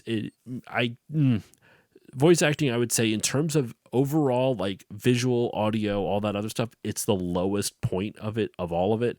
I would actually put the soundtrack as like pretty much on par with the visuals. Like, I love both the soundtrack and the visuals. Voice acting, I cannot stand. Yeah, so I think for Reunion they have just better voice actors. Not taking away from 2007's. Like, I'm sure, like, voice acting wasn't nearly as big a field as it is now. It probably didn't have as much emphasis as it does now in video games. But that said, so one of my fun facts I was going to do is Caleb Pierce, the voice of Zack, had to do an interview with like one of the big FF7 channels on YouTube, and he was talking about like the process for this game, and they would listen to the 2007 lines and try to do the exact same like voice projections as the 2007 lines with his voice. Ooh. So, which sounds unnatural, because I remember very specifically when Zack's new voice actor was getting dragged because apparently Zack's voice actor for Crisis Core, who was good, but was kind of overshadowed. Like, he didn't take my breath away or anything, but he was getting dragged for his performances, and I'm just like, yeah, well, listening to people who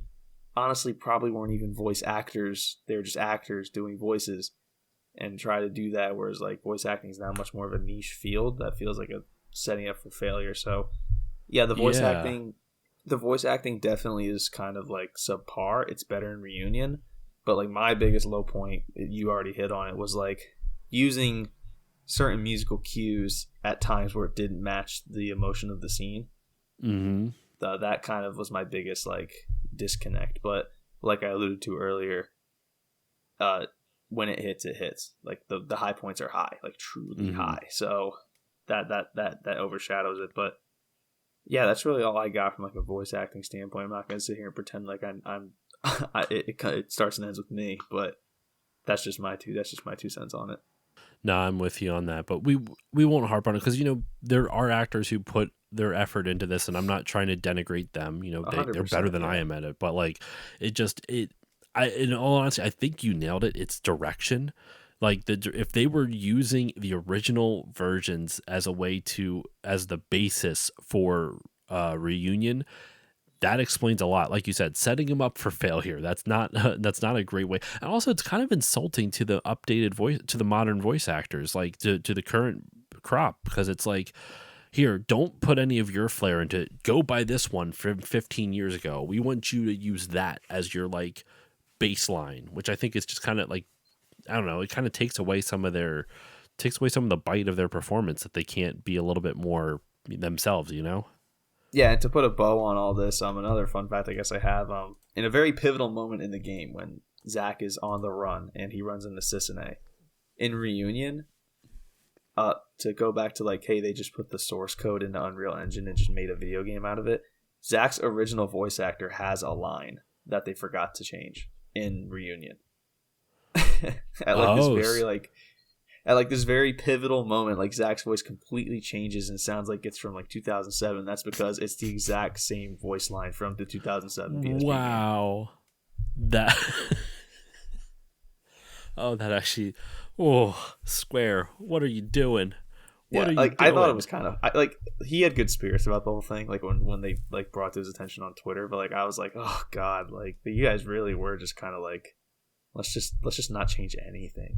That's wild. That is wild. But all right, let's dive into the story and the themes of this game, shall we? Let's try to. We are now at the spoiler wall section of the show, listeners. So if you have not played this game and you do not want it to be spoiled, then I would suggest coming back, giving it a pause. Don't stop it entirely. Come back, please finish listening, but pause the episode. Go play this. It's actually not that long of a game. You can beat it in like 15 hours. If you do if you do optional side quests, then it's going to take obviously longer. But I beat it in 15 hours, and I did about like 20 or 30 of those missions. Like it does, maybe even less. Like I didn't do a lot, but so it's worth playing through. I will say that. So, let's go into the story now. Let's do this. So we already know, like I said before, we already know the final outcome of this. We know that Zack is going to die trying to get Cloud to Midgar. Something that was not well broadcast in the original game, something that you actually have to really track down in the original game, is how Zack and Cloud kind of come to know each other. And you find out, like, the big thing is that after the Nibelheim incident, where Sephiroth goes fucking nuts and determines he's going to be the savior of the planet, or try to be the ruler of the planet, I should say, not the savior, and Cloud kills him after after Sephiroth injures Zack and Tifa. Cloud kills Sephiroth, and they both get picked up by Hojo. Hojo does experiments on both Zack and Cloud for 4 years. Well, Zack is a soldier first class, so he's strong as hell. Cloud is just a regular Shinra dude. He's just a normal, he's not in soldier, he is a soldier. And because of that, he pretty much gets severe Mako poisoning. And he is incapacitated for the entire time that Zack, is trying to help him, like trying to rescue him. Both him and Zack are trying to get out of Nibelheim. So that's the ending, and that's all stuff from Final Fantasy VII.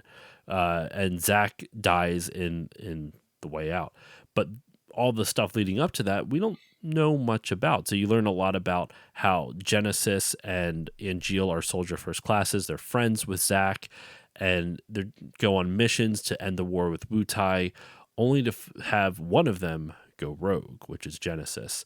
And Genesis, you find out that both Genesis and in turn a little bit later Angeal were experimented on by Hojo when they were babies. I think when they were kids. Yeah. Do you remember, was it when they were kids or was it like when they were adults? I thought it was when they were kids.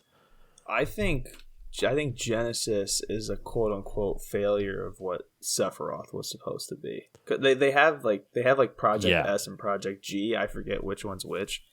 And was G it Hojo is Genesis, or S is was it Hojo or Hollander that experimented on them when they were babies? It was Hollander, sorry. Hojo experimented on Cloud and Zack, but it was Hollander, Sephiroth. You're right.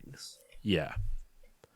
Hojo did Sephiroth, Zack, and Cloud, and Hollander, I think, did Genesis and Angeal. Yeah, I think so, yeah. Well, so... Because Hollander's the one, he's like, I did this to you, I can fix it. Yes. So what basically all it was is that for those who don't know Final 7 lore, and this is stuff that I don't think is well broadcast in the original game. So Jenova was a calamity that fell from the sky, and calamity is the most accurate description of it. It's never broadcast in the game, but you find out, or broadcasted well, I should say, that Jenova Shinra believed to be an ancient, one of the ancient civilizations, the Cetra as they call them. And turns out Genova's not that. She's an alien. She's from outside. She's a calamity that fell from the sky. And so when they mistakenly take her cells and inject them into humans thinking they can recreate the Cetra again in some way, shape, or form, it does not. It just ends up turning people into monsters, which is a big theme of this game as well. Being like, what makes you human when you are, when stuff has been done to you type of thing. And each experiment with Genesis and Angeal and Sephiroth, all of them were experimented on with Jenova cells, but done in different ways. I believe Genesis and Angeal, it was like done like while they were in Genesis might have been like post birth, Angeal might have been like in the womb, and then like Sephiroth, it was like the mother was given in Jenova cells type of thing. I believe it was something like that. That each, I forget do you remember at all, or am I completely off with this? Sephiroth's mom was injected with Jenova cells while Sephiroth was in the womb. Yes, and like Jenova. Like, so as Sephiroth's like merging into a person or a baby, he's merging with Genova's cells simultaneously. Mm-hmm. And that's what gives him his supernatural abilities. And when you get Jenova cells injected into you, you kind of just become an avatar for Jenova, because Genova's not dead necessarily. Yes. Like Jenova can take from original 7, I think Jenova like took the images of like dead loved ones of the Cetra.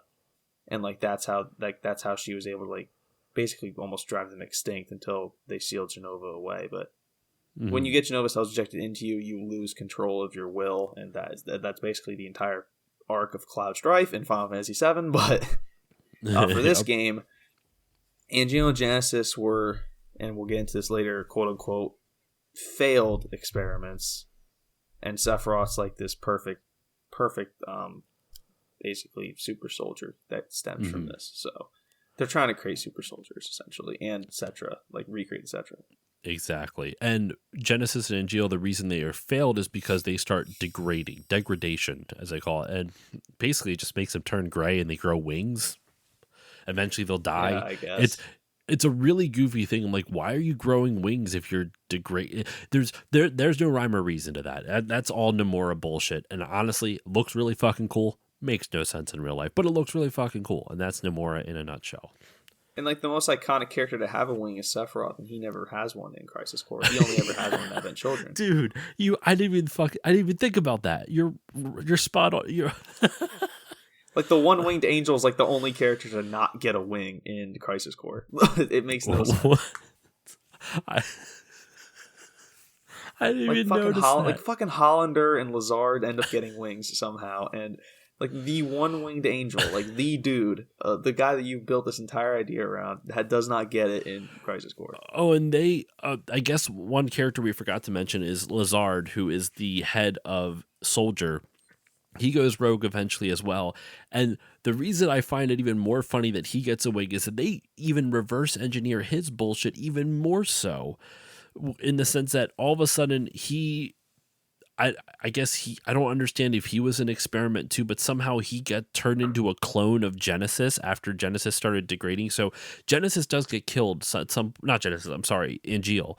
Angeal does get killed some point in the story, which we're not going to go through beat by beat, but we'll get to the overall broad strokes in a moment. And he, for some reason, hold on, what does exactly like Wikipedia even say about it? Because it makes no fucking sense. Lazard takes Angeal's cells and becomes like an Angeal. They call them copies. He becomes an Angeal copy. Because Angeal's big thing is he can project his cells into other living matter. So the big one is he projects himself into like a dog that protects Aerith at the church. So for good intention, but that's like what makes him a quote unquote monster. Genesis is that he has the big black wing and it can't, and is like degrading. That's what makes him a quote unquote monster. So Hollander ends up injecting himself with Genesis cells, and Lazard ends up injecting himself with Angeal cells. And since they're failed and degrading, those two are also failed and degrading. And like Hollander has like this little tiny black wing, and Lazard gets these like big white wings. And this is the weird of the story that makes no sense whatsoever. And like Zack is like, what is going on? Like Zack is like the perfect embodiment of the player too, which makes him so likable. He's like, dude, I don't know what you're talking about. Like, I don't know what's going on. Like, all this, like, cells and poetry and all this, like, bullshit. I'm just trying to get my friend to Midgar. So, this is the weird of the story. But, yeah, like, it just kind of dawned on me that, like, dude, like, the one-winged angel, like, the whole, like, thing that you went for here, he's, like, the only one. The only one the wing actually looks good on, you don't put it on. And I think what's interesting about the story is that if you look at it in terms of broad strokes, it actually is a really good, solid story. You know, like Zack is trying to become a higher level soldier first class. He looks up to his mentor Angeal, who is a soldier first class who values his honor and embrace your dreams and you know fight for your honor as a soldier. Original wielder of the Buster Sword. Original wielder of the Buster Sword. I like the story arc. I even like the fact that you find out that one of the soldier first classes, Genesis, goes rogue because he finds out how he was experimented on, that he's going to die because of those experimentations, and he's trying to find a way to fix it because Shinra will obviously try to kill him for the failed experiment. So I like all of that setup. I like the fact that he somewhat convinces Angeal to go rogue too, because Angeal's suffering from the same thing too. So it makes sense why all of this is happening. But then all this bullshit with wings and projecting like Angeal and Genesis cells onto other people and injecting things into people, like that, the setup is enough for the character development. You don't need all this extra stuff. Yeah, I completely agree with you. The general outline of the story is good. Like, Soldier goes rogue because he finds out he's dying and is trying to find a cure, but like he's obviously going about it the wrong way, so we need to try to stop him. Pretty good. Okay, like not bad. Okay, what goes in between all that is just like where you kind of lose me a little bit. Know what this honestly reminds me of? And it's the same criticism that I usually offer up to like George Lucas stuff. Once again, to tie it to the Star Wars prequels a little bit, I still enjoy this more than the Star Wars prequels, but like Star Wars prequels, their biggest flaw, and don't worry, for some reason, if any of y'all don't know the storyline of prequels, I'm not going to spoil any of it. But the big issue with the prequels is that I think George Lucas is really great at setting up plot points and setting up a good outline. Like if you look at the plot points of the prequels and how things go, I actually think it's really good. But it's the writing in between all those plot points that makes it kind of blah. So with this, it's the same thing. Like, the way they set up the inciting incident of Genesis going rogue because he's dying from this degradation. cool idea. And also it plays into the story of Cloud being a Sephiroth clone or being experimented on. It ties in with the whole experimentation machine. It ties the whole thing together. And Angeal. Exactly. But they do a horrible job of telling you that's what's happening because Angeal's just because Genesis is just talking about this poem the whole time, and Angeal's just talking about honor and integrity. Like, they do a horrible job of explaining it out for you, which is why Zack being like, I don't know what you're talking about, like, kind of fits. And at least with Angeal, you can see the confliction in how he's like speaking to Zack, where he feels like he's a monster, so he has to leave, and Zack's trying to tell him that he's not. Regardless of what he is and what he happened to him, it doesn't make him a monster. He can choose to be one or not. And that is supposed to be the whole two sides of the coin with this thing. Genesis is supposed to be the one to like see that conflict and give into it and be like, well, I'm a monster now, fuck it. And Angeal's going to be like, I don't know what to do, and ultimately ends up deciding to not, I'm not going to live my life as a monster. I'm going to live my life as I once was. And I know I'm going to die from this, but I'm not going to succumb to being the monster that everyone thinks I am, type of thing. None of that's broadcast in the story, though. None of it.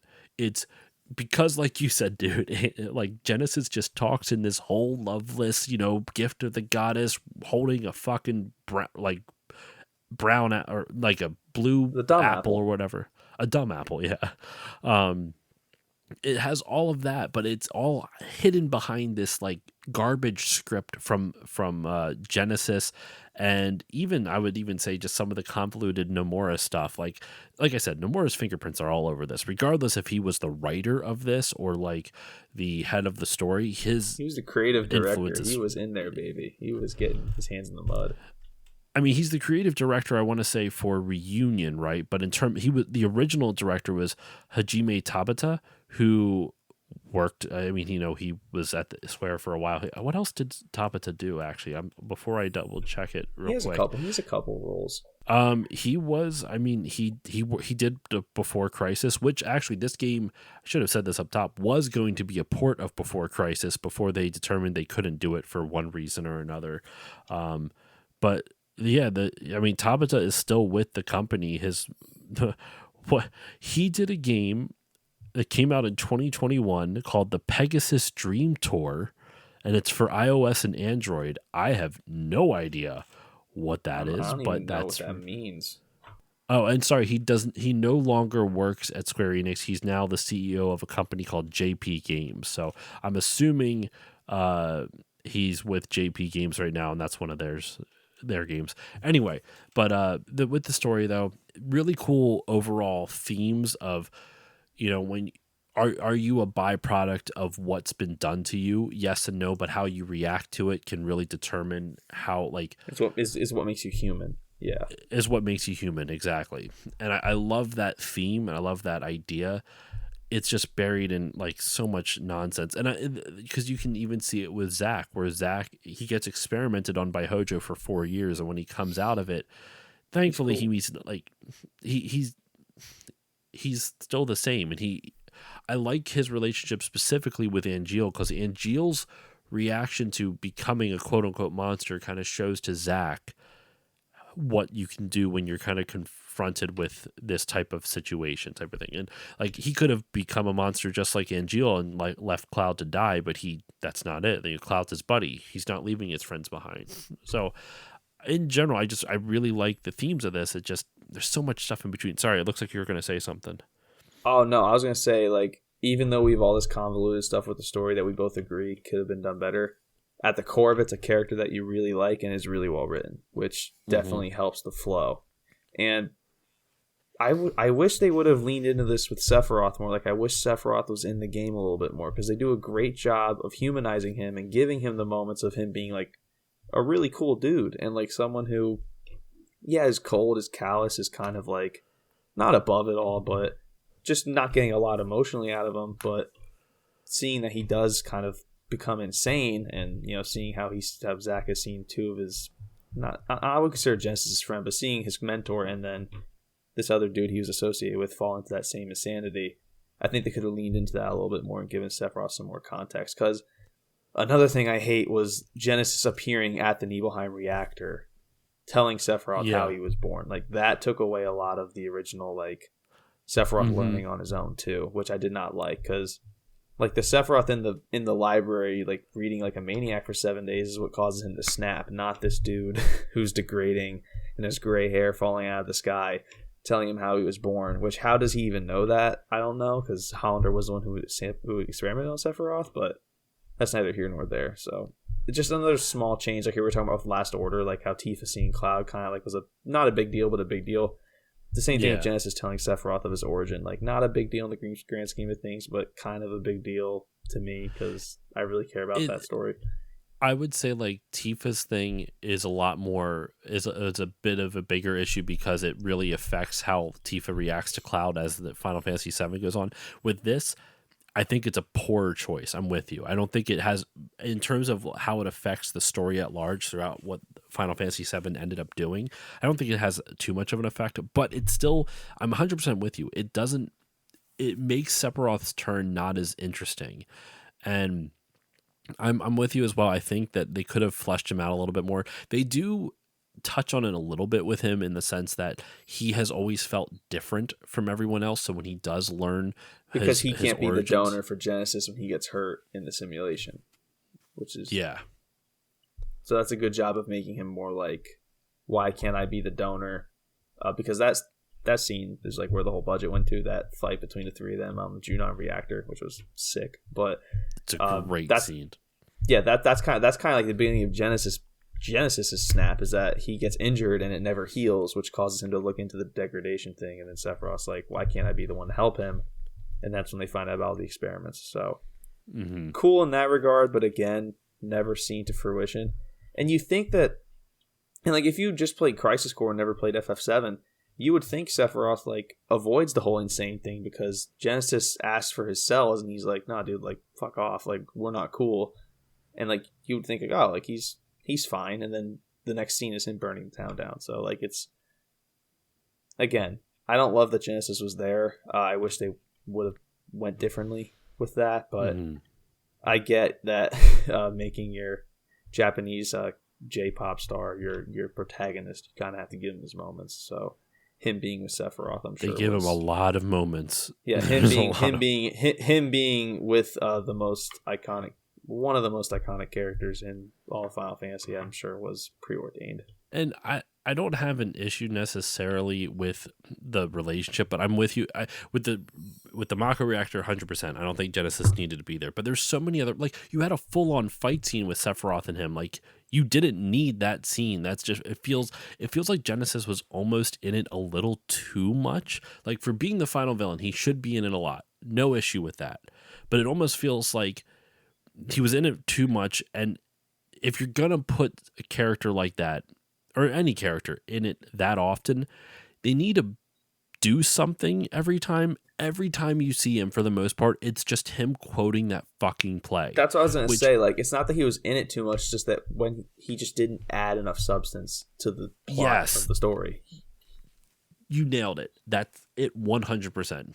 He doesn't add enough substance for every time he's in it. And his character arc should be enough substance. But the problem is, like, every scene that he shows up in, it's nothing. There's just nothing there for it. Just it irks me. Well, let's talk about a positive of the story. I think. What do you think of Cissnei and the addition of her? I thought she was interesting. It was a weird. I liked her. I was confused by her though. Is she meant to be a romantic interest to Zack or just a friend? Because it felt like she kind of liked him a little bit, but he was. It was definitely on the border for sure. Yeah, because the whole relationship with Zack and Aerith, I really enjoyed. Because I mean that was also preordained in the game, in the original Final Fantasy VII. But with Cissnei, I thought it was kind of cool. I don't know, the whole thing with the Turks. I like that they gave the Turks more character in this, but they still felt like side characters. Like you didn't really. Actually, no, you need to include them because of how the game ends, where they purposely try to misdirect Shinra and let Zack and Cloud escape. I really like that. I wish there was more on it, though. like them trying to save them versus hunt them down. I wish there was more of an explanation and reasoning behind that. Agreed, and I really wish it was more earned. And what I mean by that is, like, I don't get the friendship between the Turks and Zack. I understand that's what they were trying to do, but in terms of how they presented it, they don't feel like good friends. They just feel like we like each other. Buddies. We work with each other. We're work friends, and we like each other. Like, good work friends, not just like, oh, I like this guy. He's a cool dude. No. Like, friends. They're actually friends. But it doesn't feel like they're good enough friends to be like, I'm going to jeopardize my career for this dude, you know? And so it didn't, I don't have an issue with the addition of Cisne or how the Turks interact in general with Zack, but it just felt a little underbaked. What are your thoughts though? For a character that only appears in Crisis Core and nothing else to this point in 7 compilation, which I think is shocking, I like Cisne. Zack has a thing with, I guess, underage girls, which we can explore another time. But when it comes to romantic partners, we'll skip different times. Oh yeah, isn't Aerith like? Wait, hold on. What age is Aerith 16, in Final Fantasy? She's 16 in Final 7. Crisis Core. No, in Crisis Core she's 16. Because Zack's like 21, I want to say, and then 4 years he's making like 24, 25. Aerith's 20 at that point, so it's a little less sketch, but when they first meet each other, I don't think the relationship's too far gone to declare anything to break Good Samaritan law. So I think Zack's safe in that regard. But back to Cisne. She could have added a lot more character to the Turks, I think. And I say could have because I don't think she's in the story enough to do so. I also think that Reno and Rude could have been done better too. And they're not in the game a lot, but because they show up like in 7 and 7, because in 7 and in 7 remake, the Turks are primarily antagonistic. You're fighting them a lot, whereas here you're working alongside them a lot more. So I thought it would have been cool to explore that a little bit. I get that we have a story we need to tell, but the reasoning for why they were working together with Sung and Cisne and Reno and Rude, I don't know. I wish it was drawn out a little bit more, other than like Zack saving Cisne from a couple copies once, and next thing you know, they're best friends. And Cisne's like telling Sung she lost the target, even though she's standing right in front of him, giving her keys to a motorcycle. Like it all felt very rushed in that regard. But I think Cisne had a lot of potential. Honestly, she could have been a really cool twist to the story. I'm with you on that. And in general, I think the characters of this were like, there's so many cool ideas with the characters. We already talked about NGL and Genesis. With the Turks, like there's so many cool ideas how the Turks and Zack interact and how they have a pretty important role for the end of the game too, or the end of the story too. But like it's a lot of great setups and not a lot of great execution. Like it's good execution on most of it. Some of it's meh, but most of it's good. I would say the spots where they actually nail great execution is specifically I honestly the first couple moments when Genesis goes rogue, I like all that. Like it's very mysterious. You don't know what's going on. They do a good job at kind of not subverting your expectations, but like keeping that under wraps. Like doing a good job of not making you think, not letting you figure out where the story's going to go. That's what I was trying to say. And this other time is Zack's death scene.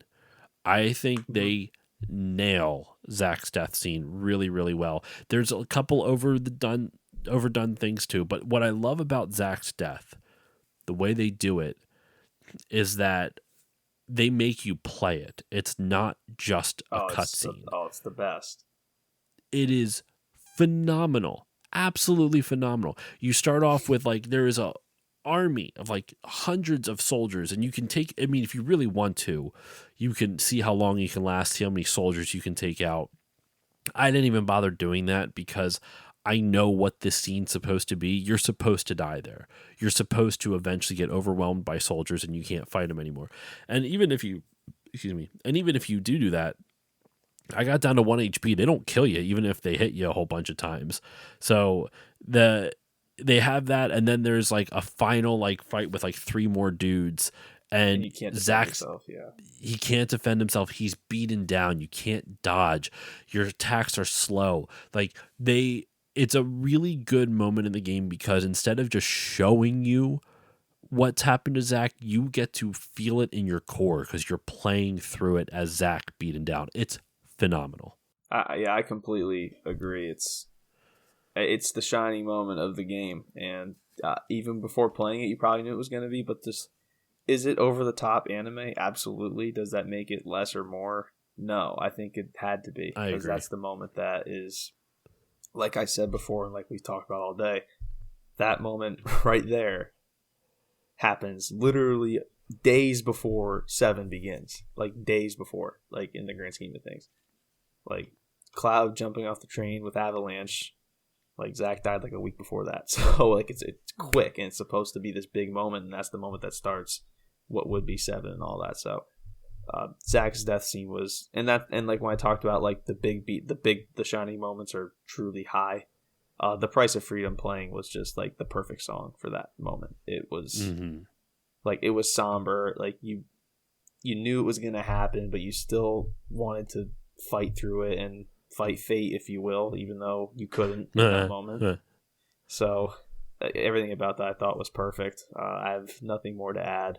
The scene before it with him staring down, the cinematic scene of him staring down the soldiers and saying embrace your dreams and going at them, everything about if you didn't like the game as a whole, it was all leading to that moment, and I feel like everyone who played that moment felt something, and that's the biggest takeaway from the entire experience for me. Yeah, you nailed it. And the whole embrace your dreams thing, it's very much like a mantra throughout the game, because that's what Angeal taught Zack. Zack relays that to the soldier recruits, and that's how Zack goes out, by embracing. Like, it's kind of a weird thing to say right before you die, but his dream is just to live free, and that's and be a hero. Be a hero. He wants to be a hero, and that's exactly how he goes out. It's very Saving Private Ryan-esque with the whole like, earn this. I don't know. Have you ever seen Saving Private Ryan? Yes. Yeah, I know exactly. Okay. It's very Saving Private Ryan-esque with how it ends, and it just, I don't know. It's a moment that could have been either done a little bit too over the top, and I think it goes over the top just a little bit too much in terms of like some of the like how drawn out shooting the helicopter, shooting the missiles at you. Yeah, but like, it's not drawn out too much. Like it's drawn out too much, but it doesn't ruin it, is what I'm trying to say. Like, it didn't draw it out so much that I'm like, oh my god, just fucking end this game already, which Nomura would do. No, that is a very Nomura thing, to drag something out longer than it even needs after to be. Zack like falls and is talking to Cloud, there's still so much cinematic shit left. Like, Cloud stumbles to Midgar, Angeal flies down from, I guess, heaven, if there is a heaven in this game. He flies down and like picks up Zack, and Zack's like, "Would you say I became a hero?" There's a lot of cinematic. There's like good 5 minutes left after Zack dies, which I'm not saying is too much, but like, also saying is too much. Like, you could kind of just had Zack. Zack could have closed his eyes and died, and that could have been the game, and that could have been it. Like, we all know what happens after that. But yeah, the other thing too, with you talking about it being over the top, this is my only gripe with the scene from a story standpoint. You're telling me the Turks didn't see all that shit going down? Like, they couldn't intervene at some point to hop in there? Yeah. Because like they were flying the helicopter trying to find them minutes before that all happened. So you're telling me, and like Midgar's not that far off. I mean, you couldn't tell me that you couldn't see the helicopter shooting like M40s and missiles at this one dude. Like, you couldn't intervene to save him. So there's a giant explosions happening outside the city, and like, you're not going to investigate that shit. Like, it is kind of odd. You're right. And Cloud survives all of it somehow. Right? Well, he's away from it at the time. Like, Zack always puts him away from the fight somehow. I don't know. Yeah. Actually, he was pretty close on that one, wasn't he? He was, yeah. Like, given the thousands of troops that are there, you tell me not one of them saw the comatose vegetable like in soldier gear, like a couple feet away. So it's again like things that don't matter. I'm picking at here. Like, the scene as a whole was fantastic. I have no like big complaints about it. It was the perfect moment for that game. And I think I think that's a good spot to start wrapping up this episode, man. Like, we've broken down, not everything, obviously. There, if we really wanted to, I feel like I would need a detailed like list of everything that we could go into in terms of the story. But like, I feel like that was a really good discussion on how this game kind of works. It's a game. Honestly, I think the way we ended is a perfect description of the game as a whole. It's a game that goes a little bit over the top, but it's not quite over the top enough to be like, meh, it's bad. It's like, this is a good game that just goes a little bit too far, but I still enjoy it, even though it went a little bit too far, you know? Yeah. It's a game that at times loses its footing and like forgets what it is with some of the plots and characters and moments like that. But at the end of the day, it produced like shit, maybe the most likable character in the 7 franchise. It produced an iconic moment that ultimately created Remake, because the big unknown journey now is Zack survived that event. So you have your traditional FF7 path with the Remake crew, and your unknown journey now is Zack living and making it back. And that only happened because of the moment that Wait, did that happen in Remake? Zack survives it in Remake. Oh, I did not know that. Don't worry, I'm not worried. I'm not mad about a spoiler thing. That does. So he survives it in Remake. So when they kill Fate at the end of Remake, it changes Zack's. Zack survives that in an alternate timeline, and now because everyone's pissed off about how they're going to change things in Rebirth, and they're ultimately pissed off that Aerith might not die. The unknown journey they keep talking about is what's happening with Zack. I still think everything's going to happen as it does in Base 7 with our current party, but the unknown journey is now Zack making it back to Midgard, because that is truly unknown. We don't know what happens after he does, because he's never done it before. So that's my theory on it. But that only happened because of this moment in Crisis Core. No, do you see Zack survive? Like, is it like official that you see him in Reunion or Remake or whatever, like after his supposed death? So after you kill Fate and like beat Sephiroth at the like edge of creation, the next scene is Zack surviving the events. I don't remember. I beat Remake too. I forgot. Son of a bitch. Maybe I don't remember that at all. I beat Remake. Like the last scene of that game is Zack taking Cloud to Midgard, like in another time, somewhere else in the timeline.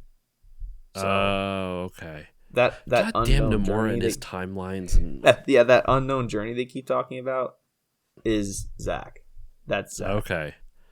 That would make sense, because it is unknown, because that's not the story that we've and they wouldn't have done that had he not been as popular a character, and that's because of this game that all happens. So I'm thankful for it in that regard. And Reunion's I'm not gonna say fantastic, but it was fun to play. I enjoyed it.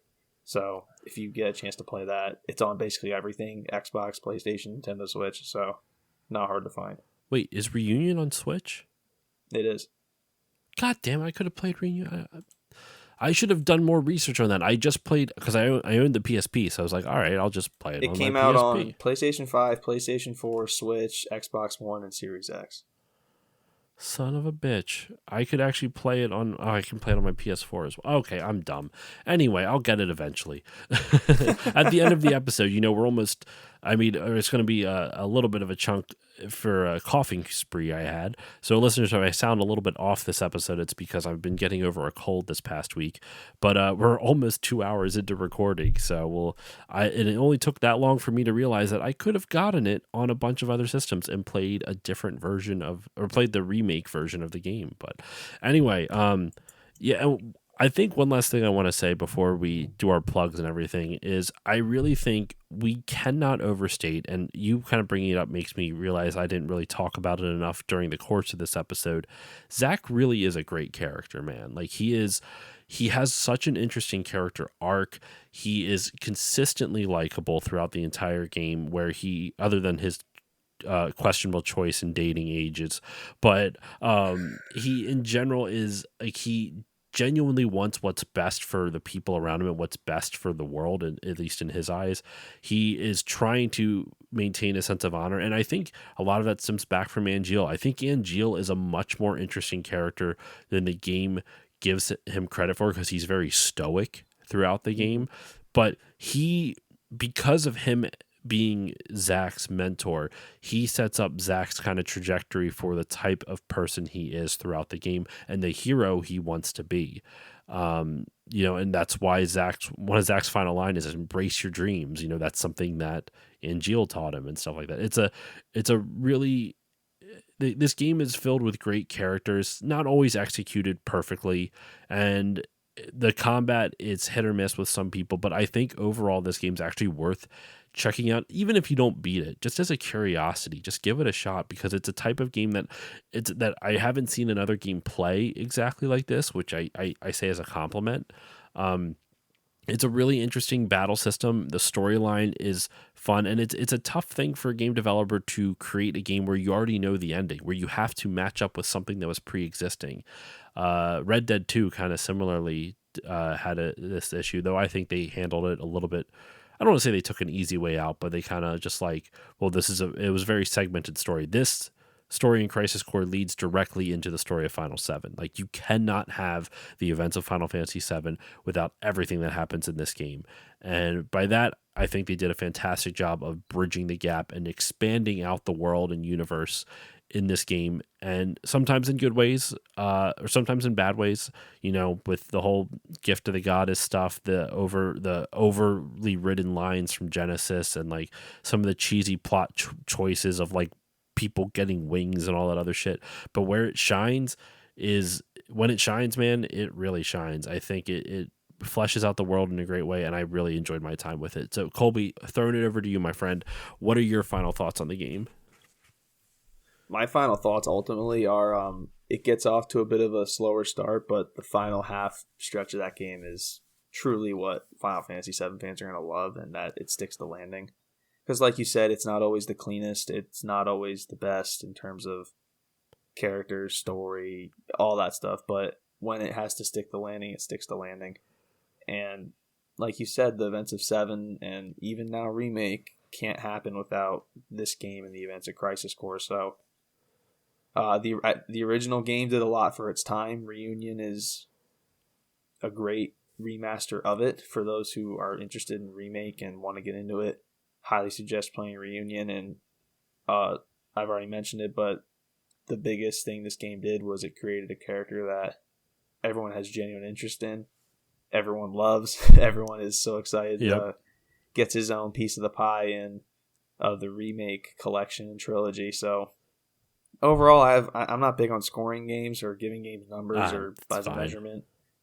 Like I don't like doing that. So I enjoyed playing it. If anything, if you enjoy either what you said in the 2007 version or what I said in the 2022 version, if either that sounds interesting to you, highly suggest checking it out. Would not bat an eye either way with either version you choose, because as the source code said, they're the exact same. What's cool about one thing I want to comment on too is like when I play a game, sometimes, especially when it's like a game that I'm kind of forcing myself to play for the show because of Patreon poll topic or whatever, a lot of times I will end up looking up a strategy guide to be like, all right, how many chapters do I have left? I don't necessarily use the strategy guide to like play the game for me. A reference point for where just to kind of, I did that with this, but never in excess. Like some games, like Epic Mickey, I guess is a little bit of a foreshadow for my thoughts of that. I was ready to be done that game so soon. It was like, it just was way too unnecessarily long.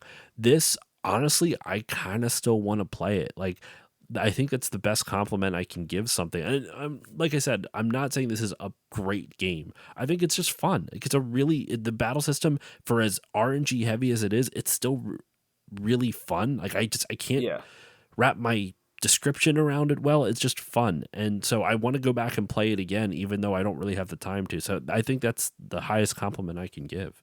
Yeah, and and Reunion and the original game being only 10-12 hours is, I think, a great compliment. I'd rather a game be done earlier than overstay its welcome.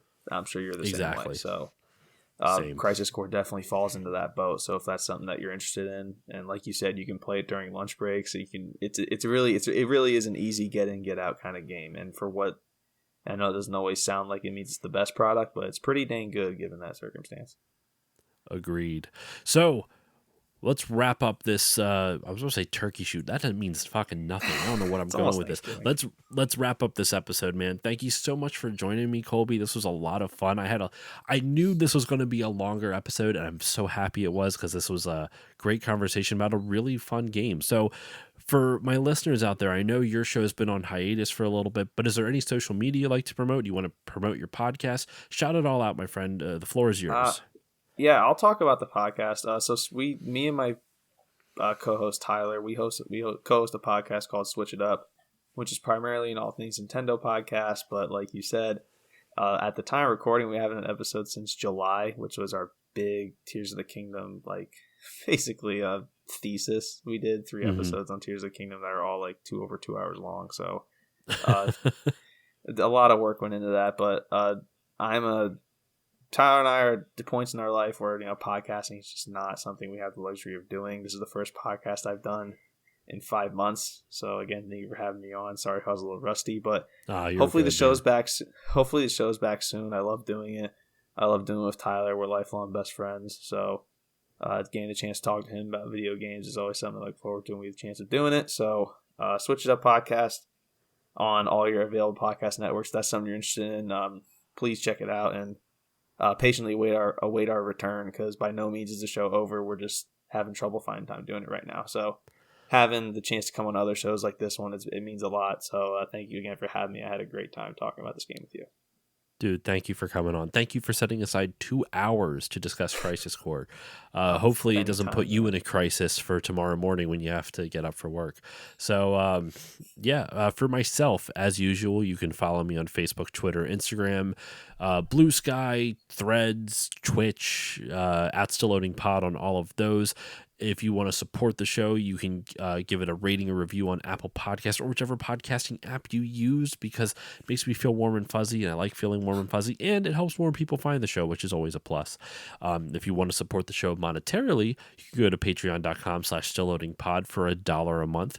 You get all the episodes like this one a couple days earlier with better audio quality, as well as access to quarterly patron voting polls, or voting to help pick other episodes like this one for us to talk about. This was a patron chosen game. So if you want to help out and guide the direction of the show, you can join Patreon for as little as $1 and be able to vote in quarterly polls and help pick topics to future games and other topics to talk about.